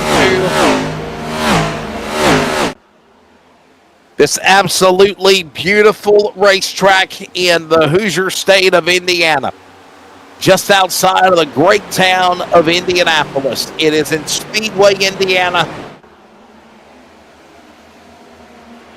16th in Georgetown. And if you've never been there before, put it on your calendar and take in a race. I know it's a gargantuan of a facility, but the experience of going to Indy, whether it be for the Cup Series of the Brickyard 400 or the greatest spectacle in racing, which is so much more ever essence popular, the Indianapolis 500-mile race, you will not be disappointed. As now we got a battle between Bubba Wallace and Austin Cindric. This is going on for third. Like lyrics to the Tom Petty song, Free Falling, he is Bubba Wallace when it counts the most. Falling back as we're looking for a white flag, this time by Braxton as they work into the short chute west into the Speedway. William Byron, though, about to be overtaken possibly by Chase Briscoe. He might have been saving something as they come off of turn number 4. Here they come down the line. White flags in the air across the yard of bricks. 1 to go. The dubbing energy 1 to go here at Indy. It's go time. Byron, Briscoe, the gloves are off in turn 1. Briscoe has cut that gap from about 0.8 of a second, close to about, it was about half entering turn 4. But it is dropping to almost about, it's getting close to about 0.8 of a second, dropping down now back close to 7, but he's going to need a miracle here going into 3, as in a Byron mess up. But like I said earlier, if Byron hits all of his marks, he's going to come home a winner. He's got a couple more corners heading into turn 3. Hocevar and Wallace continue to battle side by side. That's for 4th and 5th. Meanwhile, William Byron having a great restart with under 20 to go. Exits off turn number 4. Checkered flag. William Byron is the inaugural winner of the AI Virtual Brickyard 400 here at Indianapolis. The Liberty University Rick Hendrick Motorsports Chevrolet from Charlotte, North Carolina, the young man who cut his teeth in the iRacing world to get the job from Legend Cars to NASCAR, will pick up the win. William Byron, a 2-time winner, by the way, of the Great American Race. He won the Daytona 500 in 2024 and 2025. And now, virtually, he is the first winner of the AI Brickyard 400. What a race, guys. And Ryan, I'll tell you what, that restart could possibly be the yes sir moment of the race by Tar River Environmental, because He got that restart perfect on Bubba Wallace, and when he did, he never looked back. Even with Chase Briscoe wavering, running him down, he never faltered, and he stayed in focus, and William Byron is able to win here at the Brickyard. Yeah, he definitely got a great restart there, and then stayed, as you were saying, very focused to the end of the race. He felt there was some challenge from Chase Briscoe, but kept his head, focused up and drove a great little stint there from the restart. And, William Byron's best result of this Brickyard 400 before today was fourth, and now he's got a victory at this amazing racetrack. William Byron and everybody will come back down on pit lane. We're going to have a very fast post-race wrap-up because obviously we did lose some time when we had the weather delay with technical issues. William Byron will pick up the victory here. Chase Briscoe will finish second. Austin Cindric third. Bubba Wallace, the dominator of the race. Sorry, John Riddle. Riddle me this. You didn't get it right. He'll finish in the top 5 in fourth. Carson Hocevar, the top 5, along with John Hunter Nemechek, Chris Buescher, Kyle Larson, Denny Hamlin, Cole Custer, Ryan, your top 10. Yeah, Shane Van Gisbergen there in 11th on that different strategy. Brad Keselowski there in 12th. Josh Berry in 13th. Ryan Blaney in 14th. Christopher Bell was finished in 15th place. Alex Bowman had the crash earlier. Finishes 16th. Chase Elliott in 17th. Daniel Suarez in 18th. AJ Allmendinger in 19th, and Ty Gibbs, who ran out of fuel at one point, finds himself in 20th. Braxton. 21st, you'll see Jesse Love. 22nd, Ryan Preece. Ty Dillon. Todd Gillen. 25th, Catherine Legg. Kyle Busch falls back all the way back to 26th. Strategy call was unfortunately just not the right one to tough break. go with. Justin Haley, 27th, and Riley Herbst rounding out the field in 28th. And that's, by the way, how it finished here tonight in this race. Obviously, as we mentioned, we've been on the air time. Here it is. I think I voted, and I think it's going to be the Elevated TV Tar River Environmental. Yes, sir. Moment of the race. There it is. Bubba Wallace thought he had it. Nope. William Byron said ixnay on that. On the outside, carried the momentum. And as they worked into the short chute heading to turn 2, that was the winning moment. The yes, sir moment of the race as William Byron takes the checkered flag after that amazing restart right there, Ryan.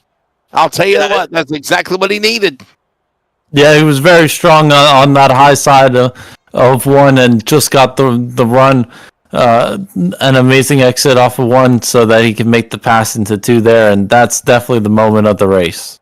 Well, ladies and gentlemen, we'll give our final thoughts here in just a moment, but first let's go to driver analyst Braxton Elise. Braxton, always a pleasure working with you. I know we normally have a lengthier, more post-race show, but it's after midnight. Everybody's got to get ready to unwind. I got to pack and get ready to go out of town for the weekend, and obviously we were on the air a lot more longer than what we anticipated, but always phenomenal job, Braxton. You're taking this race, and obviously William Byron having that flawless restart, putting him in favor to win this. I don't think anybody was expecting him to be a guy to win this race. No, but if there's anybody that was going to challenge Bubba Wallace, it was definitely going to be him. Byron made a great restart and pass on the outside there to get the lead in the clean air. We've seen great strategy with Kyle Busch up there with his alternate strategy. We've seen Bubba Wallace up there dominating, but ultimately that caution at the end is what flipped this race around and gave Byron the opportunity for the win. It was in my personal opinion, probably one of the best AI races I've done with y'all. It was actually pretty good, so I'm looking forward to the rest of them, and I hope y'all have a good one, as well as everybody watching and listening. Yeah, it was definitely a fun one, no doubt, here at the world's greatest race course in Indianapolis. And Braxton, always enjoy working with you. Braxton DeWeese, our driver analyst. And by the way, check him out with Braxton Deweese Racing. Coming soon, Labor Day weekend at Winchester, Indiana for the Labor Day race edition. The road to the Winchester 400. And also, I want to say that, he's also really good with his iRacing credentials. So, no doubt about it. Ryan Tomford, another lengthy start to finish, full 100% race in the books. Your synopsis of the inaugural virtual Brickyard 400 presented by Hamilton Town Fire Rescue here in Indy. Definitely a great race today. We saw the chaos and the accidents in stage 1. It calmed down in stage 2, and then strategy, options in stage 3 kept it interesting. And we saw the great pass by William Byron at the end. So definitely a lot of action from start to finish. It seemed very realistic to what could happen in real life. It's just a great honor to work with all of you guys at Elevated TV, and I hope we get some more great races in the future. And by the way, if you're listening on the network, you heard Ryan Tomford not only calling iRacing coverage, he'll be joining us on Community Radio Network sports coverage as well. He did the All-Star game in Greensboro with Braxton Cutchin and Jackie Posey and myself, Derek Lange. We are also bringing him in for coverage of some soccer and football coming up here during the fall as well, whenever his schedule not being in college at Wake Tech. So we're looking forward to obviously working more with Ryan Tomford on the broadcast side of things. Cody Deemers punching the buttons, chiming in. Yeah, you say. Yeah. Your take of the Brickyard, man. Another big AI virtual event in the books, and obviously the technical woes not our fault whatsoever. But Elevated TV and CRN together, putting together another flawless, monumental event in the world of NASCAR, if you will, at Indy.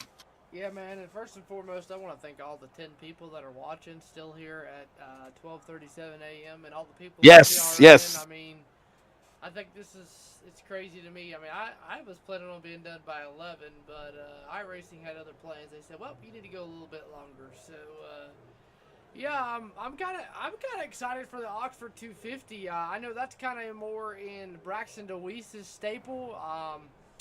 I know Braxton actually ran like a 300-lap race there on iRacing and some kind of official the other couple weeks ago, and yeah. I know he'll enjoy the Oxford 250, and then coming up after the Oxford 250, we take a couple weeks off, and we prepare ourselves for the Fireman Birthday Bash. 3 days of racing. It's gonna be fun. Gonna be exciting. Now, was that Southern National last year? Is it going to be at a different track this year? Yes, I have to get with him and see what track he wants. I usually let him pick because it is his birthday, and I let him pick the big event class of what class he wants. And I kind of let him pick everything and just kind of put it on for him because it is his birthday and it is his bash. Gotcha. So I know we're gonna be doing 3 days of racing, different events throughout the 3 days, and that's always a fun one. I'll tell you this, it's always fun. And also make sure you guys tune in tomorrow night, 8:00 p.m. Eastern on my Twitch channel. We got UFC Fight Night. Gonna be beating the heck out of each other. So not literally, virtually. So make sure you guys tune in over there. But yeah, I got couple big races. Wesley, it's almost crunch time to get everything set up for the Valley Star Credit Union 300 for the 3rd annual. Yeah, and in addition to that, obviously, we decided to do this race instead of the throwback First Union 400. We're going to wait for that race coming up. I think it's going to be in October because we wanted to kind of be around the same month of when the North Wilkesboro race was back in the fall for that event. That's coming up, 400 miles at North Wilkesboro Speedway with the 87 Cup cars. We saw a big hit with the race in the when we reenacted the 87 Daytona 500 and Firecracker 400 actually is what it was. Apologies. And that was a great show. see what's to come further down the trough. And obviously, in addition to the special AI events, we also have the real paid leagues of racing on Elevated TV and simulcast on CRN when available. That is the Leadfoot Racing League. The Boston Brawl, rescheduled from last Sunday, is going to be at Sobo. This, again, Sunday night. Coverage begins 8 p.m. Eastern Time. Tracy Brown, Ryan Tomford, Cody Deemers, and myself. And if that wasn't enough, Cody, Ryan, and myself will be on the call for the Ross Dalton Racing Driver Development Late Model E-Tour. Their race will be round 4 at Langley Speedway this upcoming Sunday night. That's 8 p.m. Eastern and 10 p.m. Eastern on Elevated TV and the Community Radio Network. I want to thank all the sponsors that made this race happen here today for the inaugural Brickyard 400 presented by Hamilton Township Fire and Rescue. Obviously, they are hosting their annual hog roast on September 6th. To get ready for that, less than 30 days from now. If you are interested, contact Cody Deemers or any of the great firemen or rescue personnel. And again, they will be selling the hog roast tickets. Get with them and support a great cause. The firemen, the rescue, and a barbecue plate go into helping them towards funding, towards medical expenses, towards fire equipment, whether it be working on getting hoses, ladders, equipment needed for rescue, maybe to get a new fire truck. You never know. Every amount of money goes towards helping up and keep the Hamilton Township Fire Rescue rolling and going on successfully. $13 for an adult plate, $7 for children. And again, we thank the Hamilton Township Fire Rescue for your service, for protecting and serving our communities, and most of all, thank you for what you do. As I know, September 6th is also close to 9/11, and we remember our first responders well, and we thank them for sponsoring this inaugural Brickyard 400 virtual event. Thank you also to all of the other sponsors that have made it happen here tonight, including Robbins Racing, the green flag sponsor, caution flag sponsor, presented by Eastern Technical Designs, Blue Line Soft Watch for the race recap, Stagger Pro Motorsports for the weather conditions, CRN for the restart zone, and of course the stage sponsors, Leadfoot Racing League and Elevated TV. For producer director Cody Deemers, punching the buttons, making sure everything sounded good on the broadcast and via the radio. For driver analyst Braxton Elise and my color analyst, Ryan Tomford. This is Wesley Outland thanking you and yours for virtual Brickyard 400. Congratulations, William Byron. He wins here at the Brickyard. Good evening, and thank you for watching. This copyrighted telecast may not be reproduced, retransmitted, or used in any form without the authorized written consent of Elevated Broadcasting. Elevated TV would like to thank all of our fans for your continued support, and we hope you enjoyed today's broadcast.